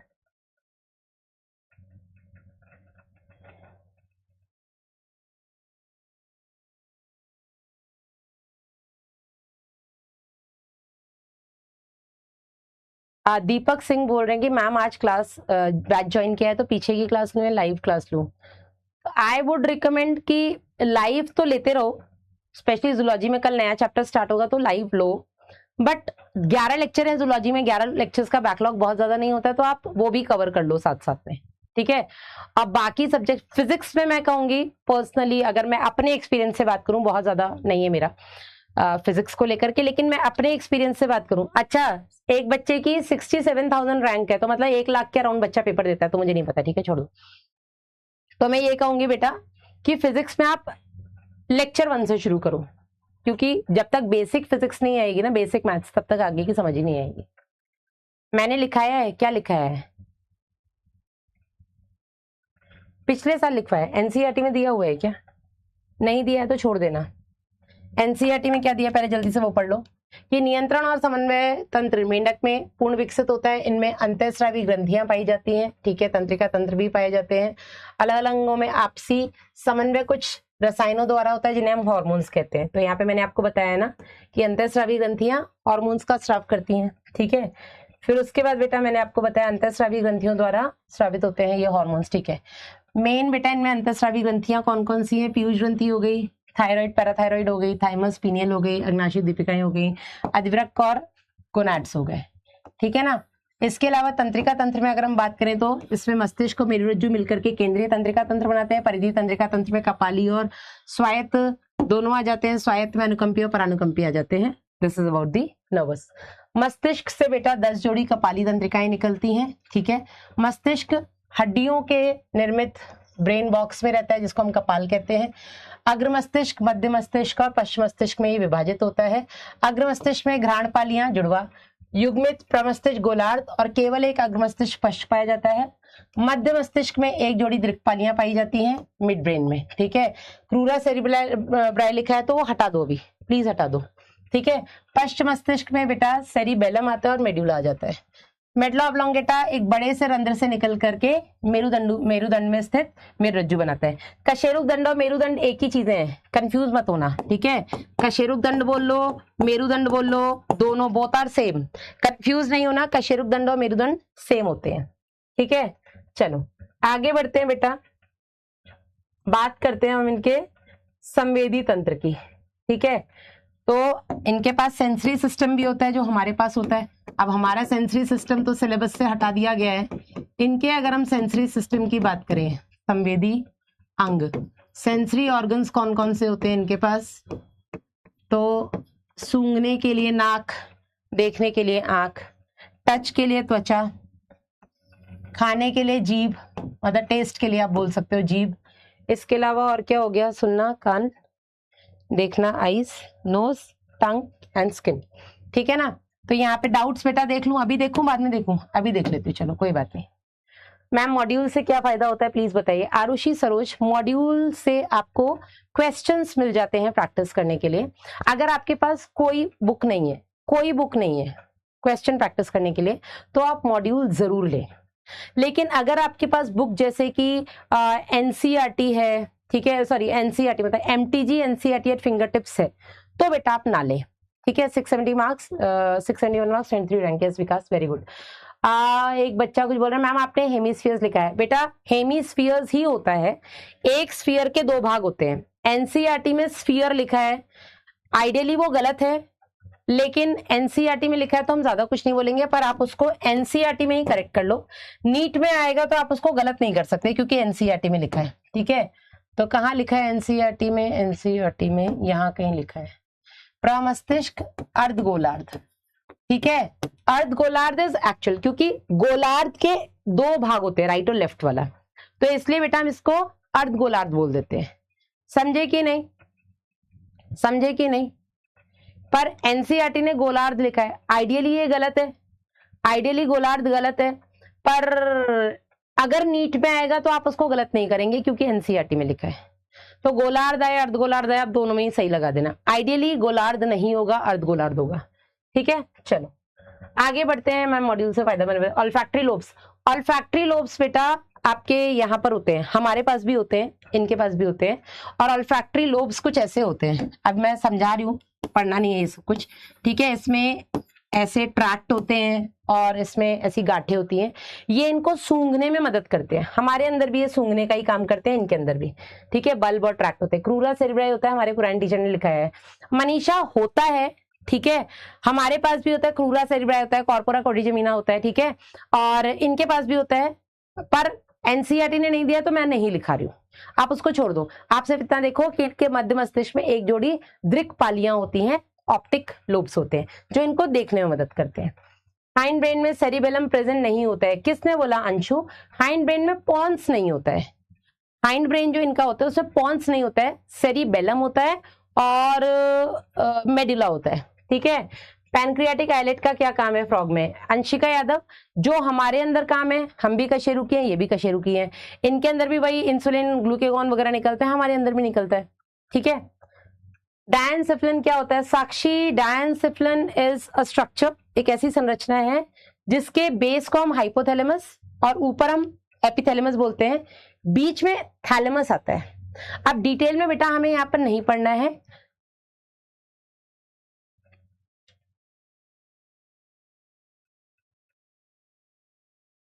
बहुत अच्छा क्वेश्चन किया जिज्ञासा, लास्ट में अगर करोगे तो इसका आंसर दूंगे, ठीक है। तो डायनसिफ्लिन के बारे में साक्षी में डिटेल में तब पढ़ाऊंगी जब मैं हमारा वाला ब्रेन पढ़ाऊंगी, ठीक है। हाँ, कॉर्पोरा बाइजेमिना होता है इनमें। यस जतिन, मैम फ्रॉग कितने दिन तक जीवित रहता है। मैम घ्राण पालियां, घ्राण सूंघने में बता दिया ना, किनका रिफंड नहीं आया, किसी का नहीं आया। ऑल्फैक्टरी लोब्स क्या है मैम, इसीलिए लेबोरेटरी में प्रैक्टिकल के लिए फ्रॉग लिया जाता है क्योंकि उसकी पूरी मॉर्फोलॉजी एनाटॉमी ह्यूमंस की तरह होती है। श्रिया, काफी हद तक ह्यूमंस की तरह होती है, ठीक है ना। अब ह्यूमन, ये क्या हो रहा है भाई, आई डिडंट कॉल एनीवन। चलो दिस इज इट। अभी आगे बढ़ते हैं, ठीक है। संवेदी अंग की बात करें बेटा तो इनके पास 5 संवेदी अंग होते हैं जो हमारे होते हैं, बस इनमें ज्यादा डेवलप्ड एक तो इनके ईयर्स होते हैं, ठीक है। स्किन बहुत ज्यादा डेवलप्ड नहीं है, आईज बहुत डेवलप्ड है, ठीक है। ईयर और आईज इनके ऐसे 2 ऑर्गन्स हैं जो काफी विकसित होते हैं। बाकी अगर हम बात करें टेस्ट वाली जीभ हो गई या नाक वाला हो गया या स्किन वाला हो गया, ये नॉर्मल आपके गुच्छिकाओं के मतलब गैंग्लियन के जो ग्रुप्स होते हैं जिन्हें हम सॉरी न्यूक्लियाई के जो ग्रुप्स होते हैं, न्यूक्लियाई तो खुद ही वही होते हैं, न्यूरॉन के जो ग्रुप्स होते हैं, ठीक है। न्यूरॉन के जो सेल बॉडी के ग्रुप्स होते हैं उनको हम न्यूक्लिया गैंग्लियन बोल देते हैं। मैंने आपको कॉकरोच में बताया था ना, गैंग्लियन गुच्छिका क्या होता है, कई सारे न्यूरॉन्स के कोशिका काय के समूह को मिलाकर के बेटा हम गुच्छिका बोल देते हैं, और इन्हीं को हम न्यूक्ली भी बोल देते हैं, ठीक है। तो बाकी जो इनके सेंस ऑर्गन्स हैं आई और ईयर को छोड़ के, वो ऐसी गुच्छिका के रूप में पाए जाते हैं, ठीक है। संवेदी अंग बेटा इनके पास एनसीईआरटी से एग्जैक्टली अगर मैं कॉपी कराऊं तो ज्यादा है नहीं इसमें डिटेल में कुछ भी, है ना, फिर जननी है। तो अलग अलग प्रकार के इनमें संवेदी अंग पाए जाते हैं। देखो मैंने टच के लिए बताया, स्पर्श के लिए, टेस्ट के लिए होता है, सूंघने के लिए होता है, देखने के लिए होते हैं नेत्र, सुनने के लिए होते हैं कान। अच्छा इंपॉर्टेंट है हमारे ईयर्स, अब ईयर और आई ना सिलेबस से हटा दिया गया वरना बहुत ही इंटरेस्टिंग टॉपिक था अपने आई और ईयर्स के बारे में पढ़ना। आपको पता है आप खड़े हो, आप डांस कर रहे हो, आप, अच्छा ये तो सबने किया होगा, आप साइकिल जब चलाते हो तो, अब तो खैर आप लोग बड़े आदमी हो, बाइक चलाते हो, कार चलाते हो, है ना। हम आपके जमाने में साइकिल ही चलाते थे, इतने बड़े हो गए थे तब तक, ड्रॉप के टाइम पे स्कूटी मिल गई थी। तो हम लोग ऐसा बहुत करते थे कि जब हम साइकिल चलाते हैं तो कभी आप लोगों ने ऐसे कंपटीशन किया है कि जब मोड़ आता है तो हम साइकिल कितनी झुका के मोड़ सकते हैं? आप लोगों ने कभी ऐसा किया है? या हम स्कूटी या बाइक भी चलाते हैं तो जब मोड़ आता है तो हम वहां पे ऐसे झुका देते हैं, और कितने डिग्री तक आप झुका सकते हो, कौन कितनी ज्यादा झुका सकता है, किसका बैलेंस कितना है। जब हम डांस करते हैं, डांस करते करते हम कितना नीचे तक झुक सकते हैं बिना गिरे। हम सीढ़ियां चढ़ते हैं, हम सीधे चलते हैं, हम जो भी मूवमेंट कर रहे हैं, हम सबको ये पता है कि मैडम हमारे ईयर्स का काम है सुनना। But you will not believe, और I don't know, might be you may believe, हमारे ईयर्स का सुनने से ज्यादा इंपॉर्टेंट काम है बैलेंस। एक लिख रहा है मरना थोड़ी ना मैम, इससे कौन मर जाता है, हमने तो किया, देखो जिंदा खड़ी हूं तुम्हारे सामने।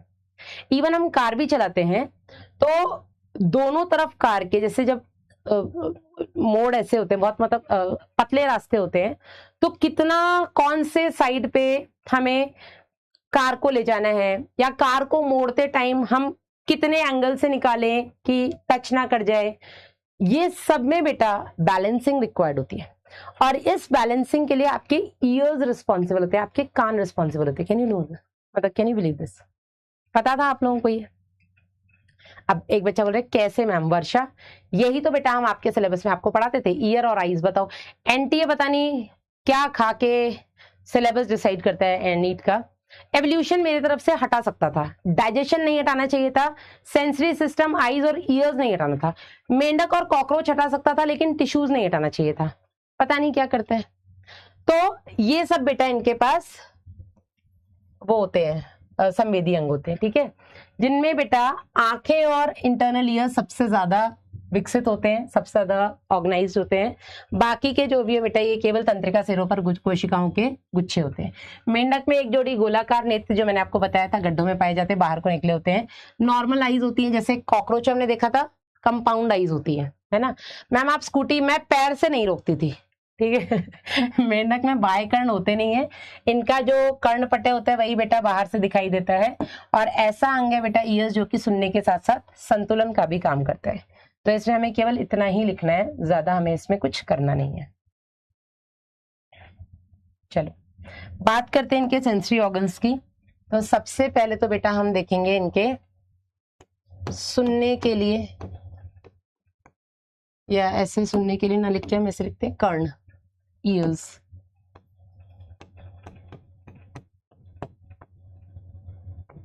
ठीक है, नेत्र, आईज, नासा, नोज, त्वचा, स्किन एंड जिह्वा,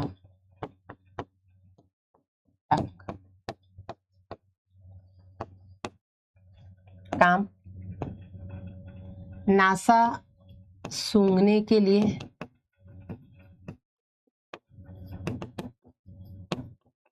या इसको हम घ्राण बोल देते हैं ना। घ्राण इसलिए लिख रहे हैं जिससे कि आपको घ्राण पाली आप इससे रिलेट कर पाएंगे। त्वचा टच के लिए, जिह्वा स्वाद कलिकाएं, इस पे स्वाद कलिकाएं पाई जाती हैं।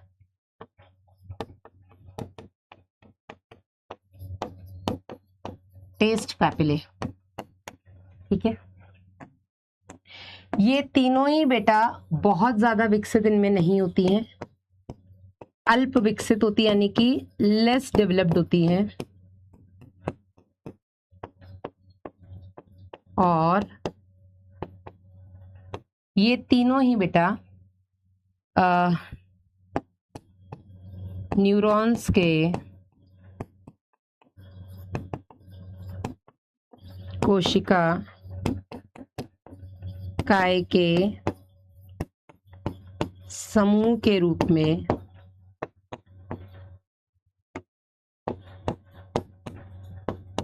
उपस्थित होती है, ठीक है। इन्हें हम गुच्छ बोल देते हैं या गुच्छिका बोल देते हैं। नेत्र बेटा इनमें मतलब आईज और ईयर्स जो होते हैं काफी विकसित होते हैं। सिंपल आईज होती है इनमें, साधारण नेत्र एक जोड़ी, ऐसे लिख देते हैं यहाँ पे, रुको, a pair of simple eyes, एक जोड़ी साधारण नेत्र होते हैं इसमें, ठीक है। और ये देखने में सहायक होते हैं। बाकी नेत्र के बारे में बेटा मैंने आपको वहां पे बता दिया है, इंट्रोडक्शन वाले पार्ट में है ना, वो हेड वाले पार्ट में, कि इनके हेड में एक जोड़ी नेत्र होते हैं, बाहर की तरफ निकले हुए होते हैं, और उनमें 3 पलकें होती हैं, अपर, लोअर और निक्टिटेटिंग मेम्ब्रेन। निमेशक पटल, अपर वाली मूवेबल होती है पलक, लोअर वाली फिक्स होती है, और निमेशक पटल जो होती है वो कैसे पानी में कवर करती है, ठीक है।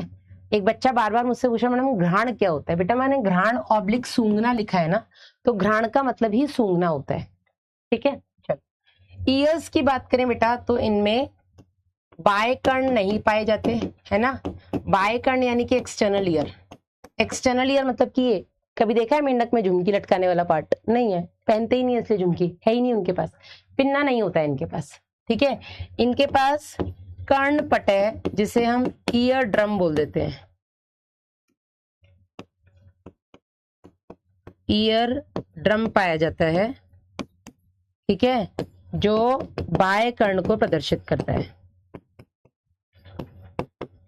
तो जो ईयर ड्रम है यही इनका एक्सटर्नल ईयर है, बाएं कर्ण को प्रदर्शित करता है, ठीक है।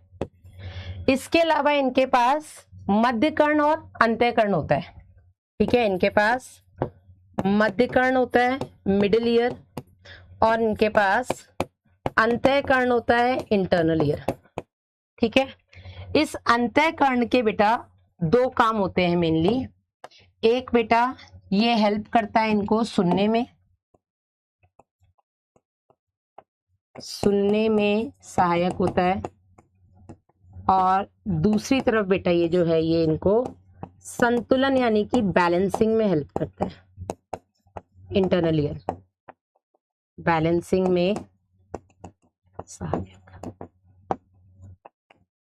ये लिख लो जल्दी से। टेलीग्राम ग्रुप का नाम क्या है भाई मेरे? Zoology by doctor Priyanka Mishra, ऐसे कुछ है। Just a minute.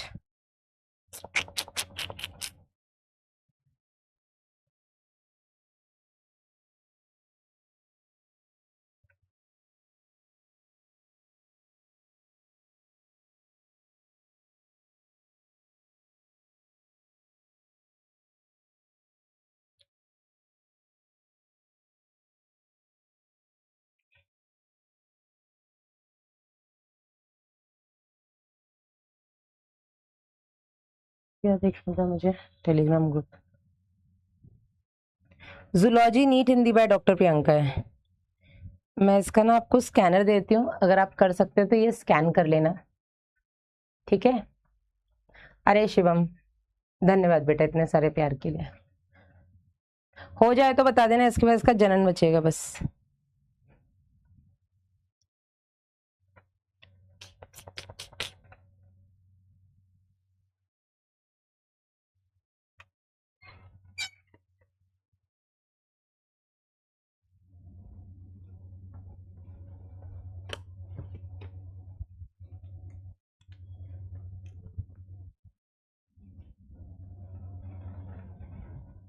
Done Vasu की मम्मी? चलिए, तो संवेदी हमने इसका पढ़ लिया है। लास्ट इज इसका जनन तंत्र, रिप्रोडक्टिव सिस्टम।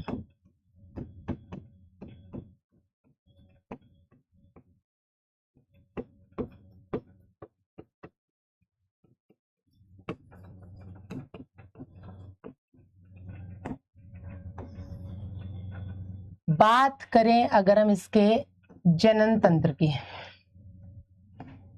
तो पहले तो हम पेज को डिवाइड कर लेंगे 2 पार्ट में।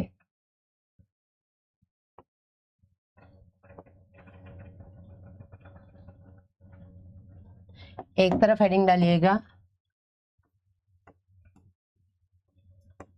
नर जनन तंत्र। मैं बार बार ये साइन बनाती हूँ जिससे कि आपके दिमाग में बैठ जाए व्हाट इज साइन फॉर नर एंड मादा। दूसरी तरफ इट इज मादा जनन तंत्र, ठीक है? कंसाइज नोट से नोट कर सकते हैं। यार तुम लोग इतनी नोट चोरी क्यों करते हो यार, मतलब वाई, क्यों इतनी काम चोरी? मैम व्हाट्सएप चैनल का स्कैनर दे दो। व्हाट्सएप चैनल तो नहीं बनाया है मैंने, व्हाट्सएप चैनल बनाऊंगी पैसे दो तुम पहले, सब फ्री में सेवाएं चाहिए तुम्हें सारी। क्यों बनाना क्यों व्हाट्सएप चैनल, ये बताओ। ठीक है, नहीं वहां से फिर पता है क्या होता है, नहीं ऐसा नहीं है कि मैं नहीं बना सकती हूँ या मैं बनाना नहीं चाहती। प्रॉब्लम इज कि बच्चे ना वहां से एक दूसरे का नंबर निकाल करके दे स्टार्ट कॉलिंग और they start spamming and disturbing, तो वो नहीं चाहिए मुझे, ठीक है ना? आई डिड दिस एक बार ऑनलाइन के टाइम पे। चलो, मेल्स का अगर हम बात करें तो एक पेयर किडनी, जैसा कि हमने देखा था,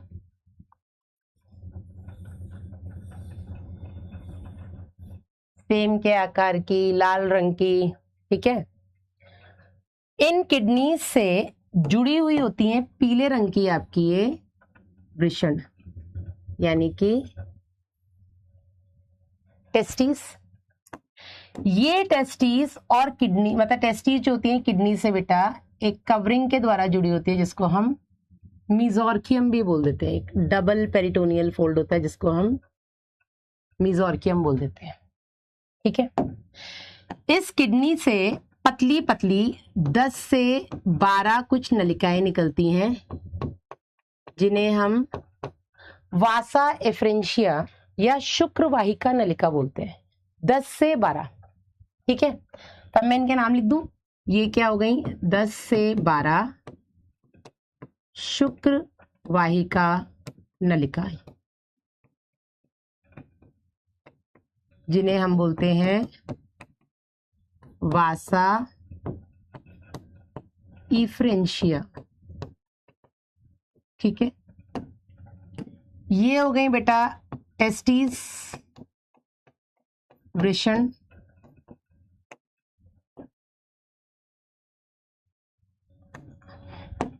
ये हो गई आपकी किडनीज जिन्हें हम वृक्क बोल देते हैं।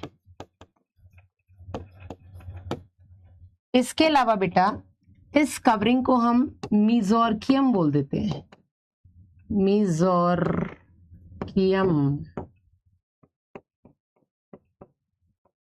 मीजोर्कियम,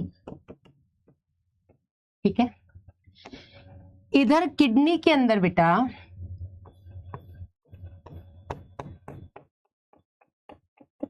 किडनी के अंदर क्या है बेटा, किडनी के अंदर नेफ्रॉन्स है, ठीक है? किडनी के अंदर क्या है, किडनी के अंदर नेफ्रॉन्स हैं, ठीक है। इन्हीं नेफ्रॉन जिन नलिकाओं में आकर के खुलते हैं उसमें एक नलिका होती है बेटा ये आपकी बिडर नलिका। क्या होती है आपकी ये बिडर नलिका या बिडर्स कैनाल, ठीक है। तो ये शुक्रवाहिकाएं किसमें आके खुलती हैं? बिडर नलिका में। बिडर नलिका से बेटा ये बाहर निकलती हैं एज मूत्र जनन नलिका, क्योंकि अब ये मूत्र भी लेकर के आएंगी और ये आपके शुक्राणु भी लेकर के आएंगे, तो इनको हम क्या बोल देंगे? मूत्र जनन नलिका। और ये आकर के किसमें खुल जाएंगी? आपके अवस्कर में। किसमें खुल जाएंगी? अवस्कर में। अब हम इनको केवल मूत्रवाहिनी नहीं बोलेंगे, अब हम इनको मूत्र जनन नलिका बोलेंगे, यूरिनोजेनाइटल डक्ट, ठीक है। क्या बोलेंगे इसको? यूरिनोजेनाइटल डक्ट, ठीक है। समझ में आ रहा है कि नहीं? तो यहां पर हम बहुत सिंपल सा अगर इसका पथ लिखना चाहें तो ऐसा होता है वृषण, जहां पर शुक्राणु बन रहे हैं, ये शुक्राणु बाहर निकलते हैं कैसे? आपकी शुक्रवाहिका के द्वारा। शुक्रवाहिका से बेटा बाहर निकलेंगे, कहाँ जाएंगे? आपके बिडर नलिका में। 2016 का क्वेश्चन है बेटा ये, 2016, जब आपका फ्रॉग सिलेबस में भी नहीं था।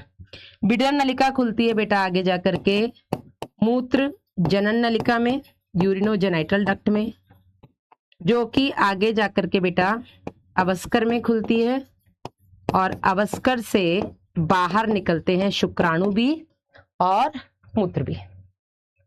समझ में आया कि नहीं? पहले एक बार हाँ कर दो, बस एक बार हाँ कर दो।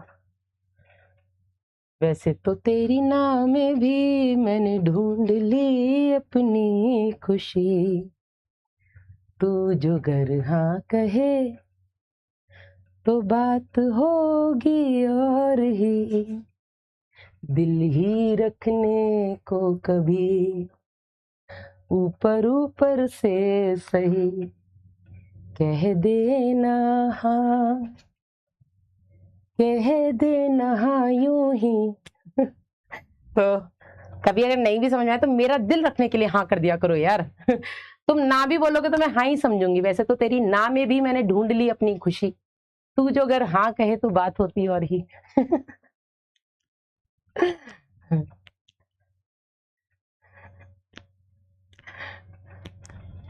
कितने दफे दिल ने कहा, दिल की सुनी कितने दफे। यस, समझ में आ गया ना? I just love this song. तुम लोग मेरी प्लेलिस्ट सुनोगे ना, तुम उसके कायल हो जाओगे। My playlist is super duper hit, superb, fantastic. Done. मैं एक अरसलन लिख रहे हैं, मोहम्मद अरसलन। मैडम आप एजुकेशन मिनिस्टर बन जाओ। नहीं, मुझे नहीं बनना, तुम वहां भी आके मुझे अंधभक्त करोगे। भाई मेरा कमेंट सेक्शन भर चुका है, मेरा कमेंट, सॉरी बोल रही हूँ, मेरा जो क्या बोलते हैं इंस्टाग्राम पे डीएम वाला, कितने बच्चे मुझे आके अंधभक्त बोल के जा रहे हैं। एंड आई एम लाइक, कुछ नहीं कर सकते यार, हमारे अपने अपने कुछ विचार हो सकते हैं, लेट इट बी। हम पढ़ाई में वाइब मैच करें उतना ही चाहिए हमें। गाना गा दो, गा तो दिया राज, आज तो इतना लंबा चौड़ा गाना गा दिया। प्लेलिस्ट शेयर कर दो, करूंगी मैं अपने इस बेसुरे गले से। आज तो भाई मेरी छोटी बहन ने भी बोल दिया कि दीदी आपका गला बहुत खराब हो रहा है। मैम इतना सुंदर डायग्राम कैसे बना? बस ऐसे ही, यूं ही। एक बार मेल वाला पढ़ लेते हैं, फिर फीमेल पे चलेंगे, ठीक है। तो मेंढक में बेटा नर और मादा दोनों अलग अलग होते हैं और उनके पास दोनों जनन तंत्र सुविकसित सुव्यवस्थित होते हैं। नर में बेटा एक जोड़ी पीले रंग के अंडाकार वृषण होते हैं, ठीक है। वृषण के ऊपर से पेरिटोनियम की दोहरी वलय, जिसे मीजोर्कियम बोलते हैं, इससे द्वारा बेटा ये चिपके रहते हैं, ठीक है। शुक्र वाहिकाएं संख्या में 10 से 12 होती हैं, ठीक है, जो वृषण से निकलने के बाद अपनी अपनी ओर की किडनी में धंस जाती हैं और ये बिडर नलिका में जाकर के खुलती हैं। वास्ट डिफरेंस नहीं है यहाँ पे। बाद में जाके मूत्रवाहिनी में खुलती हैं, और क्योंकि मूत्रवाहिनी अब क्योंकि यहाँ पे मूत्र के अलावा शुक्राणु भी ला रही है तो इसको मूत्रजनन वाहिनी बोल देते हैं, जो कि किडनी से बाहर आके अवस्कर में खुलती है। अवस्कर एक छोटा सा मध्य कक्ष होता है जो कि उत्सर्जी पदार्थ मूत्र और शुक्राणु दोनों को बाहर भेजते हैं। कोई दिक्कत? कोई दिक्कत? दीक्षांत बोल रहे मैडम आप मेरी प्लेलिस्ट सुन लो, आप मेरी फैन हो जाओगी। हाँ, I will be okay with that. लेकिन अपनी प्लेलिस्ट सुनाने के लिए आपको बेटा यहाँ आना पड़ेगा सिलेक्शन लेकर के। एक बहुत अच्छा मेरे को अपना बच्चा मिला है जिसने अपनी आईडी का नाम लिखा है प्रियंका मैम से बदमाशी नहीं मित्र। कर भी मत लेना।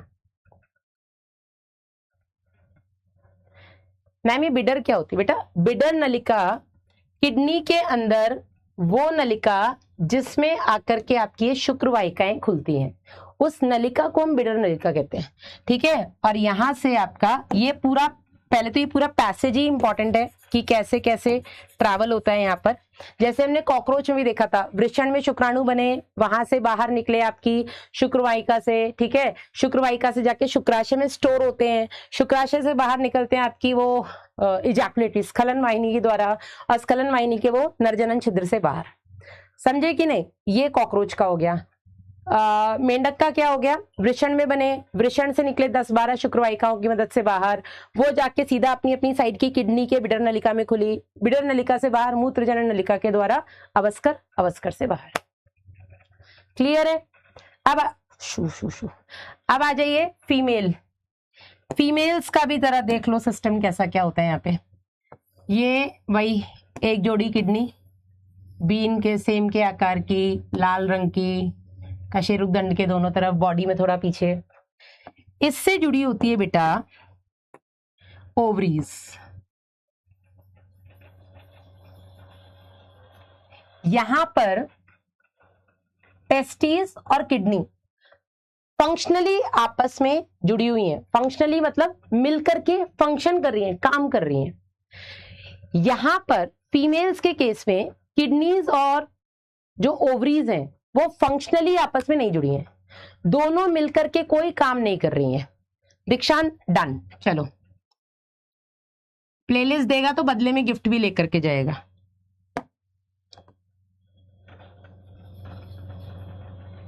ये क्या हो गए बेटा? ये हो गए अंडाशय। ये क्या हो गए?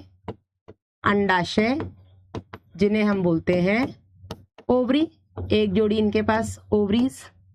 ये किडनी अपनी बेचारी, वृषण, सॉरी हाँ वृषण क्यों लिख रही हूँ, वृक्क, किडनी। ये लास्ट है टॉपिक, इसके बाद बस हम क्वेश्चंस करेंगे, और अब से हम हर क्लास में क्वेश्चन करेंगे। मैं हमेशा बच्चों से अपना फीडबैक लेती रहती हूँ कि क्या कमी लग रही है, बताते रहो बताते रहो। और मैं आज तक सीख ही रही हूँ, सुधार बहुत जरूरी है। और मुझे जो इन जनरल फीडबैक मिला वो ये, मैम आप क्वेश्चंस बहुत कम कराते हैं।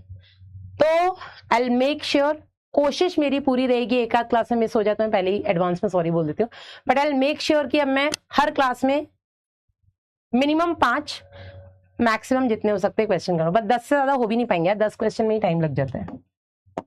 अब यहाँ पे भी अवस्कर,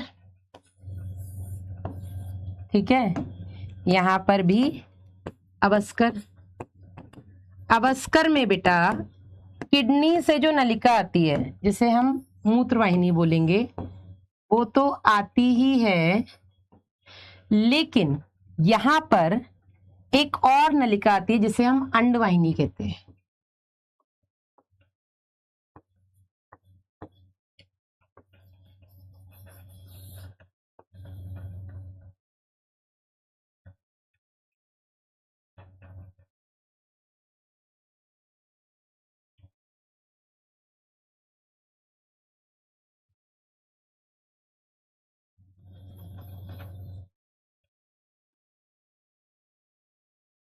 दिस इज ओविडक्ट, फेलोपियन नलिका भी आप इसे बोल सकते हैं। ये क्या हो गई बेटा, अंडवाहिनी या ओविडक्ट। ठीक है, तो यहां पर क्या होता है बेटा, अंडाशय, जहां पर अंडाणु का निर्माण होता है, यहाँ पर अंडाणु निर्माण होता है, जैसे कि वृषण में शुक्राणु निर्माण होता है, यहाँ पर अंडाशय में अंडाणु निर्माण होता है। इसके बाद बेटा अंडाशय से जो अंडाणु होते हैं ये गुहा में निकलते हैं, तो यहां से अंडाशय से जो अंडाणु निकलेंगे वो इस गुहा में निकलते हैं। ठीक है, इस गुहा से बेटा ये एंटर करते हैं फैलोपियन नलिका में या अंडवाहिनी में। अंडवाहिनी इन अंडाणुओं को कहाँ ले आएगी बेटा, ये ले आएगी इसको अवस्कर में, और अवस्कर से अंडाणु बाहर निकाल दिए जाते हैं। बूझे मैम, आप साउथ इंडियन हो एकता, मैं इंडियन हूं, दिल से भी दिमाग से भी मैं इंडियन हूं।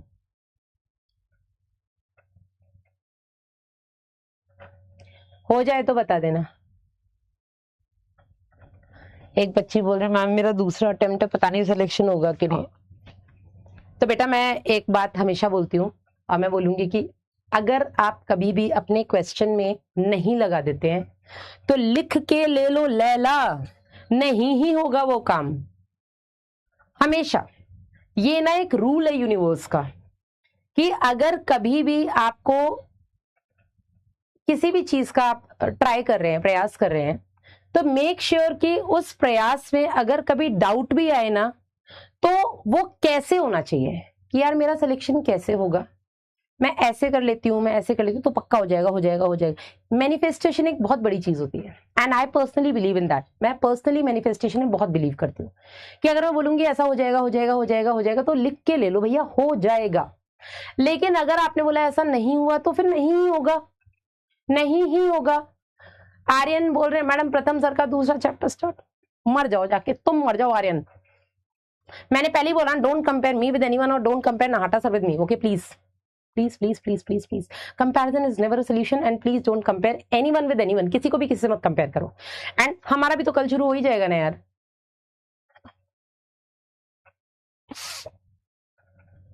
हो गया, दांत में बहुत तेज दर्द हो रहा है और अगर आपको एलर्जी नहीं है तो you can have this Ketol DT. बहुत तेज दर्द है तो 2 गोलियां एक साथ भी खा सकते हो। एंड दांत इज समथिंग जो मैं आपको just because I am dentist, I did masters, तो मैं आपको बता नहीं सकती यहाँ से। You have to visit a dentist, आप उनको दिखाओ, नॉर्मली वो देख के बता सकते हैं, एक्सरे से बता सकते हैं, तो ही बेटा आपको पता लगेगा एग्जैक्टली रीजन क्या है। प्लीज खिचड़ी पक गई नोट्स खा लो, पक गई है तो डन। एक बार ये भी पढ़ लेते हैं। ये देखो ये नर का है, ये मैं आपको पढ़ा चुकी हूँ। मादा भी देख लो भैया जरा। मादा के केस में वृक्क के पास एक जोड़ी अंडाशय उपस्थित होते हैं, ठीक है, लेकिन इनका वृक्क से कोई भी क्रियात्मक संबंध नहीं होता है, वेरी इंपॉर्टेंट। मेल फ्रॉग के केस में जो वृषण जहां पे शुक्राणु बन रहे हैं और जो किडनीज है वो फंक्शनली अटैच्ड है। फंक्शनली मतलब कि मिलकर के काम कर रही हैं, नहीं कर रही हैं क्या मैडम, आपने नहीं बोल दिया तो नहीं कर रही होंगी, ऐसा नहीं होता है, कर रही हैं वासु यहाँ सो रहा है, कृष्णा ये मेरे पैरों में पड़ा हुआ है, तो मिलकर के काम कर रही हैं। किडनी में टेस्टिस से शुक्राणु शुक्र वाहिनियों से निकल करके बिडर नलिका में खुल रहे हैं। बिडर नलिका is a part of kidney, bidder नलिका किडनी का पार्ट है। डन है, मतलब समझ में आया कि नहीं, डन है या नहीं, ठीक है। तो मेल के केस में किडनीज और टेस्टिस आपस में फंक्शनली रिलेटेड है, मिलके काम कर रही हैं, क्रिया कर रही हैं। फीमेल्स के केस में अटैच्ड हैं पर मिलके काम नहीं कर रही हैं, तो उनका क्रियात्मक संबंध नहीं है। गिव मी थम्स अप अगर आपको ये क्लियर है तो, गिव मी थम्स अप। आगे बेटा एक जोड़ी अंडवाहिनियां निकलती हैं जो कि अलग अलग आकर के अवस्कर में खुलती हैं, ठीक है, यहां तक बेटा हम पढ़ चुके हैं। अब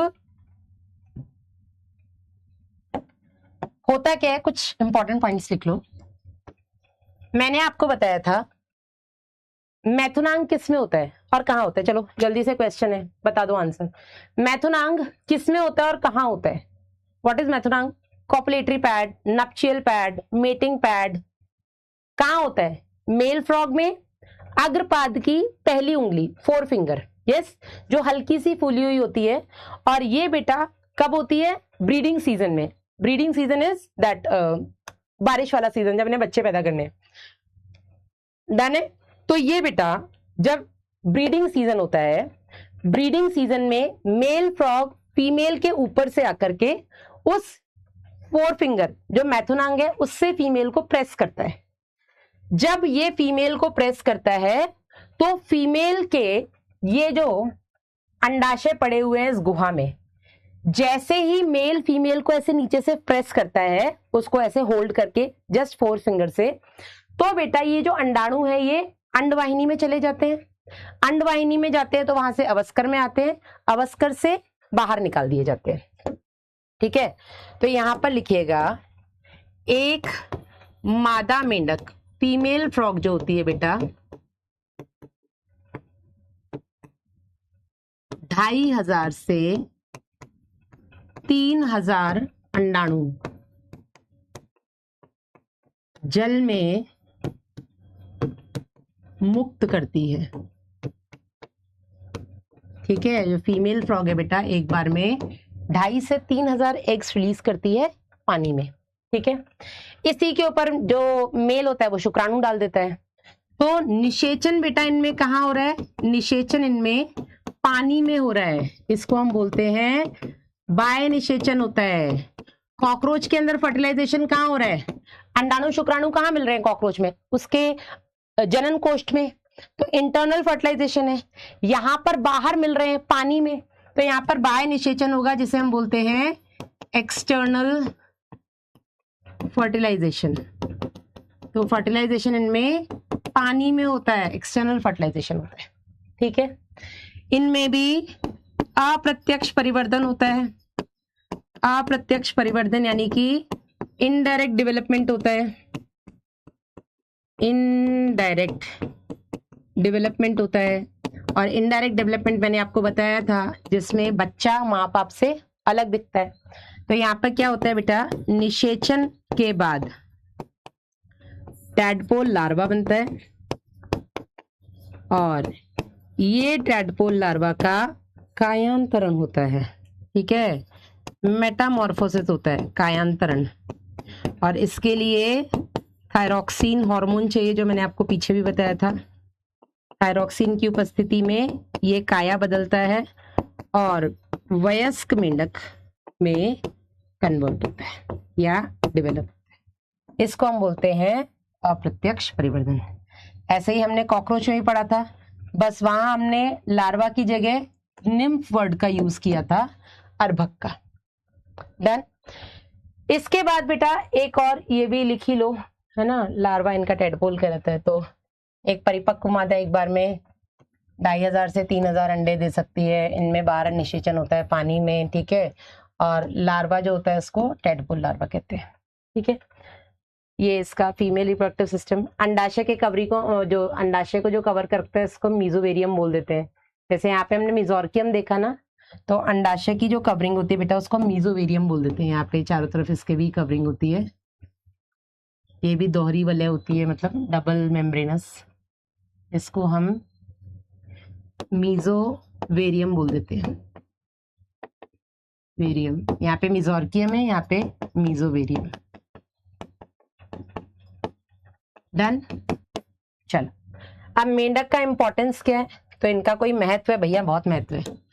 मेंढक का महत्व क्या है बाद में लिख लेना बेटा, अब क्लास खत्म होने वाली है। Importance of frog. तो सबसे पहला बेटा इंपॉर्टेंस जो है इनका वो ये कि ये किसान के दोस्त होते हैं, जैसे कि आपके केचुए। ठीक है, ये आपके किसान भैया के दोस्त हैं, ये समझ रहे हो? तो ये फार्मर्स फ्रेंड इनको हम बोलते हैं, दे आर फार्मर्स फ्रेंड, किसान के दोस्त। क्यों है ये किसानों के दोस्त हैं? Why they are called farmers friend? क्योंकि बेटा ये मिट्टी में रहते हैं और मिट्टी में वो सारे कीड़े मकोड़े जो आपकी फसलों को नुकसान कर सकते हैं, ये उन्हें खा जाते हैं। मांसाहारी है ना, ठीक है। तो आप बोल सकते हो कि फसलों को नुकसान पहुंचाने वाले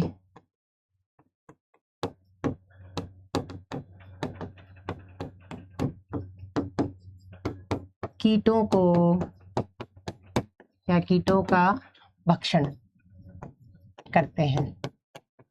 इसलिए बेटा ये एक तरीके से फसलों को नुकसान होने से बचा रहे हैं, तो किसान के दोस्त हो गए, ठीक है। हाँ, केचुआ भी होते हैं, केचुआ लेकिन अलग तरीके से। केचुआ क्या करते हैं, मिट्टी में जाते हैं, वो गड्ढा खोदते हुए फिर मिट्टी से निकलते हैं, तो वो मिट्टी में जाते रहते हैं, निकलते रहते जाते। तो केचुए क्या करते हैं, मिट्टी को ढीला बना देते हैं। मिट्टी ढीले होती है बेटा, तो उसमें एयर और वाटर होल्डिंग कैपेसिटी जो होती है उसकी बढ़ जाती है। वो तभी तो हम टाइम टाइम पे मिट्टी की खुदाई करते रहते हैं ना। खुदाई से क्या होता है, मिट्टी की वायु और पानी को जो होल्ड करने की जो क्षमता है वो बढ़ जाती है। और मिट्टी जितना ज्यादा एयर और वाटर होल्ड करेगी, उसमें उतनी ज्यादा पैदावार अच्छी होगी ना फसलों की। तो जो केचुआ होता है, केचुआ मिट्टी की फर्टिलिटी को इंक्रीज करता है, ठीक है। मेंढक मिट्टी की फर्टिलिटी को नहीं इंक्रीज कर रहा है, ये उन पेस्ट को खा जा रहा है जो आपकी फसलों को नुकसान पहुंचा रहे हैं। तो दोनों ही हेल्प कर रहे हैं किसानों को अलग अलग तरीके से। Getting my point. Hair fall मत पूछो साक्षी, मेरे खुद के इतना हो रहा है। चलो दूसरा बेटा, खैर मेरा तो रीजन है कि यहाँ पे पानी बहुत गंदा है गुड़गांव का यार। सेकेंड इज कि कुछ देशों में इनके जो पश्चपाद होते हैं, बड़े होते हैं, मस्कुलर होते हैं, है ना, बड़े होते हैं, मस्कुलर होते हैं।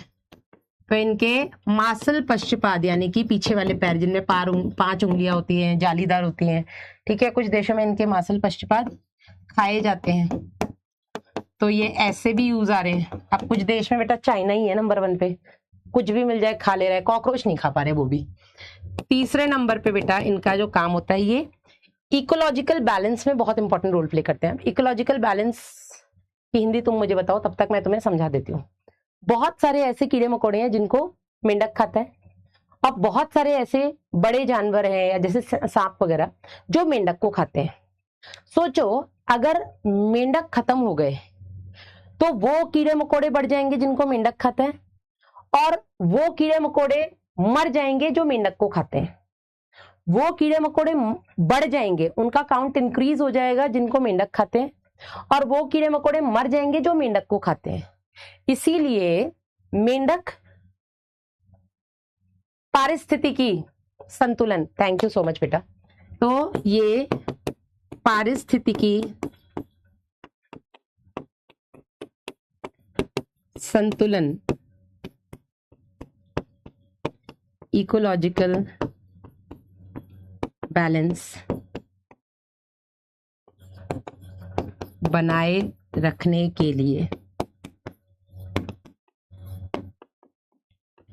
जरूरी है, या उसमें एक इंपॉर्टेंट भूमिका निभाते हैं। फूड चेन्स और फूड वेब्स का एक इंपॉर्टेंट पार्ट है ये, ठीक है। So this is all about the chapter. जल्दी से एक बार एनसीईआरटी देख लेते हैं, इसका इकोनॉमिक इंपॉर्टेंस दिया हुआ है। तो पहला इंपॉर्टेंस तो यही है, ये हमारे लिए लाभदायक कैसे है। तो सबसे पहला इंपॉर्टेंस तो बेटा यही है कि ये कीड़े मकोड़ों को खा जाते हैं, जिससे कि फसलों की रक्षा होती है। दूसरा बेटा ये वातावरण संतुलन बनाए रखते हैं, ठीक है। और तीसरा बेटा, क्योंकि ये पारिस्थितिकी तंत्र में एक इम्पोर्टेंट भोजन श्रृंखला की कड़ी है। और तीसरा बेटा, कुछ देशों में इनके जो मांसल पश्चपाद हैं बेटा, वो खाने के रूप में भी इस्तेमाल किए जाते हैं, ठीक है। डन है, एक बार थम्स अप कर दो। पुराने बैच से पढ़ सकते हैं, बिल्कुल पढ़ सकते हैं बेटा, कुछ गलत थोड़ा ना पढ़ा है, और सिलेबस उससे कम ही हुआ है, ज्यादा तो हुआ नहीं है बेटा। यार मैंने अपर आईलिड पढ़ा भी है, देखा भी है, और तुम कंफ्यूज मत हो, छोड़ दो उसको। एनसीईआरटी में नहीं दिया है, नीट में नहीं आएगा। यस सबानूर, बिल्कुल पढ़ सकते हैं। चलिए पहला क्वेश्चन आपकी स्क्रीन के ऊपर ये रहा, निम्न में से कौन सा कथन गलत है। तिलचट्टे में मोज़ेक दृष्टि होती है जिसमें सुग्राह्यता कम और विभेदन अधिक होता है। नर तिलचट्टे में 7वें उदरीय खंड में एक छत्राकार ग्रंथि उपस्थित होती है। मादा तिलचट्टे के 6वें खंड में एक जोड़ी शुक्रधानियां पाई जाती हैं। मादा तिलचट्टे के अंडाशयों में 16 अंडाशिकाएं होती हैं। चलो इनमें से पढ़ लो पहले, फिर आंसर, ऑन कर दूं पोल? चलिए आंसर कीजिए बेटा। मैंने किसी को ब्लॉक नहीं करवाया, और अगर आप ब्लॉक होते तो यहाँ पे मैसेज नहीं कर पाते, है ना, मतलब आप ब्लॉक नहीं है। आंसर गलत बताना है बेटा आपको।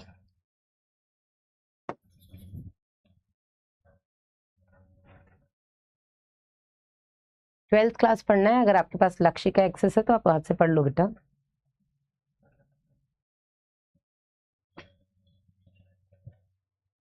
जाने दिल में कब से है तू, से मैं हूं तब से है तू। डन। चल, तो सबसे पहला बेटा, मोजाइक दृष्टि का मतलब क्या होता है? हाई सेंसिटिविटी, सुग्राह्यता अधिक, सेंसिटिविटी इसमें ज्यादा होती है। विभेदन यानी कि रेजोल्यूशन कम होता है ना। तो यही वाला स्टेटमेंट पहला गलत हो गया। नर तिलचट्टे में 7वां उदरखंड में एक छत्राकार ग्रंथि पाई जाती है, मशरूम ग्रंथि, ठीक है ना। मादा तिलचट्टे में छठे खंड में शुक्रधानियां, यानी कि वो जो रिसीव करते हैं शुक्राणुधर को, वो पाई जाती हैं। मादा तिलचट्टे के अंडाशय में 16 अंडाशिकाएं पाई जाती हैं। तो अंडाशयों में, अंडाशयों यानी कि 2 में मिलाकर के अंडाशिकाएं 8 8, तो 16। एक अंडाशय में 8 पाई जाती है, लेकिन अंडाशयों बोल दिया, मतलब दोनों में मिलाकर के 16। तो गलत है बेटा आपका ए। Let's check.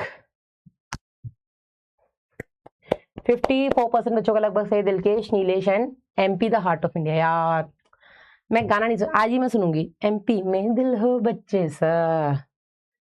दूसरा, तिलचट्टे में निम्न में से कौन सा भाग उसके कार्य के साथ गलत सुमेलित है?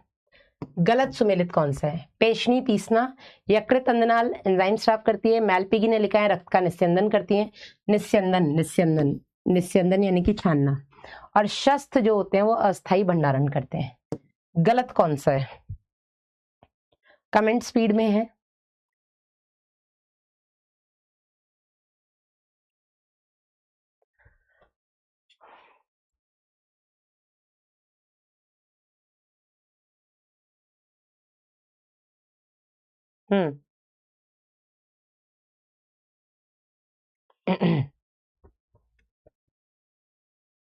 आंसर करो इसका।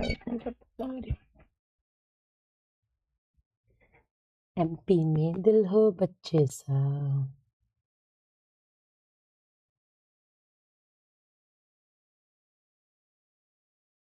दिल देखो, ताड़ देखो, आंखें फाड़ फाड़ देखो, शेर की दहाड़ देखो भाई, बिल्कुल देखो। सी। चलो, तो पेशनी में भोजन को पीसा जाता है, वो 6 काइटिन जैसे स्ट्रक्चर होते हैं, दांत की तरह काम करते हैं, ठीक है। यकृति अंदनाल, या इनको हम जठर अंदनाल भी बोलते हैं, जो कि एंजाइम स्राव करती हैं मध्य आंत में, जिसकी उपस्थिति में पाचन होता है भोजन का। मैलपीगी नलिकाएं रक्त का निस्यंदन नहीं करती हैं, ठीक है। यहाँ पे बेटा जो रक्त लसिका, रुधिर लसिका इसको हम बोलेंगे, इनमें रुधिर लसिका पाई जाती है, जहां से बेटा ये आपके नाइट्रोजनी अपशिष्ट को बाहर निकालती हैं। शस्त्र जो कि क्रॉप, जो भोजन को कुछ देर तक संग्रहित करके रखता है, यहां से पेशनी में जाकर के पिसता है ना। तो C is wrong. Let's check. 65% बच्चों का सही है। Dilkesh, Golu, MP the heart of India. Question number 3।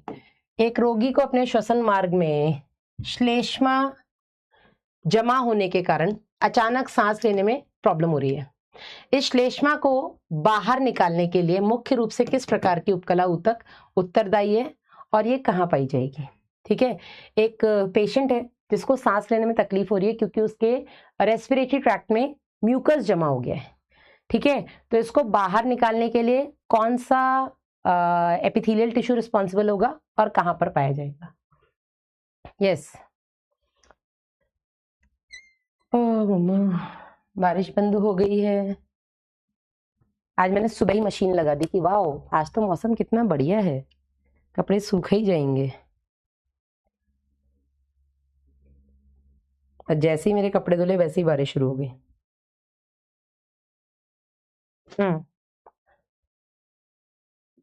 एक बच्चा बोला मैडम अगर मैं रैंक 1 ले आऊंगी तो आप मुझे आपका आईफोन दे दोगे क्या? क्या करेगा मेरे आईफोन का? तब तक कितना 2 साल पुराना हो जाएगा। चलो, तो शल की उपकला तो पहली बात यहाँ पे कोई रोल नहीं प्ले करेगी। घनाकार उपकला श्वसनिकाओं में नहीं पाई जाती है। पक्षमाभी स्तंभाकार उपकला पाई जाती है श्वसनिकाओं की आंतरिक सतह पर, है ना, जो कि हेल्प करेगी श्लेष्मा को रिमूव करने में। संयुक्त उपकला यहाँ पे पाई नहीं जाएगी, तो सी, ठीक है, सी हो जाएगा इसका आंसर। Let's check. 74% बच्चों का सही है, जैना, राघव एंड गोलू।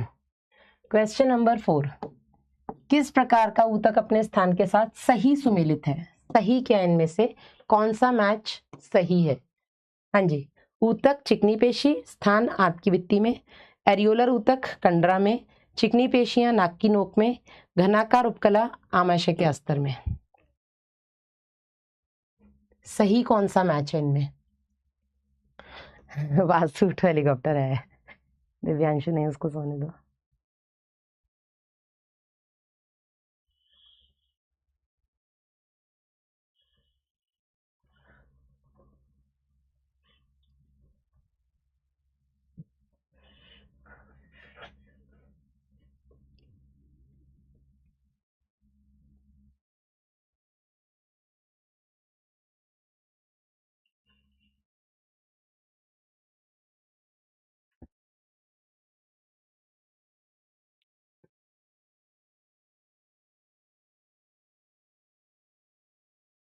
चारों तरफ देख के आंखें बंद कर ली हैं। क्लास खत्म होते मैं इसको गोद में लेकर के अपने साथ लेटा लूंगी तो अच्छे से सो जाएगा, मैं भी सो जाऊं शायद। यस, तो चिकनी पेशी आंत की भित्तियां पाई जाती है, ठीक है। एरियोलर ऊतक बेटा कंडरा में नहीं पाया जाता है, त्वचा के नीचे पाया जाता है। और कंडरा में आपका सघन नियमित संयोजी ऊतक पाया जाता है। चिकनी पेशियां नाक की नोक में, नाक की नोक में बेटा आपकी उपास्थि पाई जाती है। घनाकार उपकला आमाशय, आमाशय में बेटा आपकी स्तंभाकार पाई जाती है, तो ए हो जाएगा आंसर। Let's check. केवल 29% बच्चों का सही, Dilkesh, Golu and Tania. Next question number 5। अभी इतना ही कराऊं क्या? ये मैं बाकी के आपके कल करा दूं please. Let him sleep. Overall leader board अगर हम देखें तो दिलकेश, गोलू, इधर कौन है? MP the heart of India. ये क्वेश्चन अब मैं आपको कल करवा दूंगी, ठीक है। डेली क्वेश्चन होंगे ना अब तो होमवर्क में आज बेटा आपको DPP 7 एंड 8 मिलेगा। चैप्टर अपना खत्म है, तो आप पूरे चैप्टर का रिवीजन करें, प्लस आप NCERT रीड करें और अपना ध्यान रखें। संदीप, इंद्रदीप, दानेश, विशाल, चंदन, अरुण एंड मुस्कान, सबके चारों सही हैं। चैप्टर आपको समझ में आ गया? पूरा चैप्टर आपको क्लियर है? Please let me know. अब आप कोशिश करो इस चैप्टर से जितने क्वेश्चंस कर सकते हैं, प्रीवियस ईयर क्वेश्चंस करिए, मॉड्यूल से करिए, MTG से करिए। अगर आप में किसी के भी पास MTG NCERT at finger tips है तो ज्ञान बांटने से बढ़ता है, मैं हमेशा बोलती हूँ। तो प्लीज़ इस चैप्टर का मुझे, अगर आप MTG NCERT at finger tips से इस चैप्टर का मुझे PDF बना के भेज देंगे कोई भी, तो मैं उसको ग्रुप में डाल दूंगी टेलीग्राम वाले में, और इंस्टाग्राम पे भी मेरा एक चैनल है उस पर भी डाल दूंगी। मैं अभी वापस से, अगर आप इंस्टाग्राम पे तो वहाँ से इस चैनल का लिंक ले लेना, नहीं तो आप यूट्यूब पे मेरे नाम से एक चैनल है, सब्सक्राइब बेशक मत करना, वहाँ पे कम्युनिटी में इस टेलीग्राम चैनल का वो पड़ा हुआ है स्कैनर, QR कोड, आप वहाँ से स्कैन करके सीधा आप चैनल में ज्वाइन कर सकते हैं। मैं चैनल में इस चैप्टर का प्लीज़ कोई मुझे PDF बना के भेज देना, इस चैप्टर की स्ट्रक्चरल ऑर्गेनाइजेशन की, मैं आपको भेज दूंगी और आप प्लीज़ सॉल्व करो। इस बार जूलॉजी में हमें इस बार नंबर ऑफ सिलेक्शंस और ज़्यादा बढ़ाने हैं। अगली साल हिंदी माध्यम से हम और ज़्यादा सिलेक्शंस निकालेंगे, तो उसके लिए हम इस बार एक्स्ट्रा एफर्ट्स लगाएंगे। एटलीस्ट जूलॉजी में तो 180 आने ही चाहिए, ठीक है। जूलॉजी में आएंगे, बॉटनी में भी आ जाएंगे, फिजिक्स केमिस्ट्री में भी 100, 150, 100, 125 ले आना, हो जाएगा सिलेक्शन। अपना ध्यान रखिएगा। और कैसे भेजें राघवेंद्र? आप मुझे टेलीग्राम पे भेज सकते हैं, आप मुझे इंस्टाग्राम पे भेज सकते हैं। बेशक मुझे इतना भेजने के लिए आप इंस्टाग्राम डाउनलोड कर लो और मुझे टैग कर देना स्टोरी में, सो दैट मैं आपके मैसेज तक पहुंच जाऊँ। Thank you so much. सो रहा है, सो लेने दो यार इसको, है ना। अपना ध्यान रखिएगा। गाना आज मैंने सुना दिया दीपांशु, भाग यहाँ से। तू नहीं बोला था वो हेलीकॉप्टर आ गया, वो हेलीकॉप्टर नाम सुन के उसने आंखें खोल ली, बट 2 बार आंखें खोल के भी सो चुका है। बाय बाय, टेक केयर, अपना ध्यान रखिएगा। कल हम न्यू चैप्टर स्टार्ट करेंगे, ह्यूमन फिजियोलॉजी ब्रीदिंग।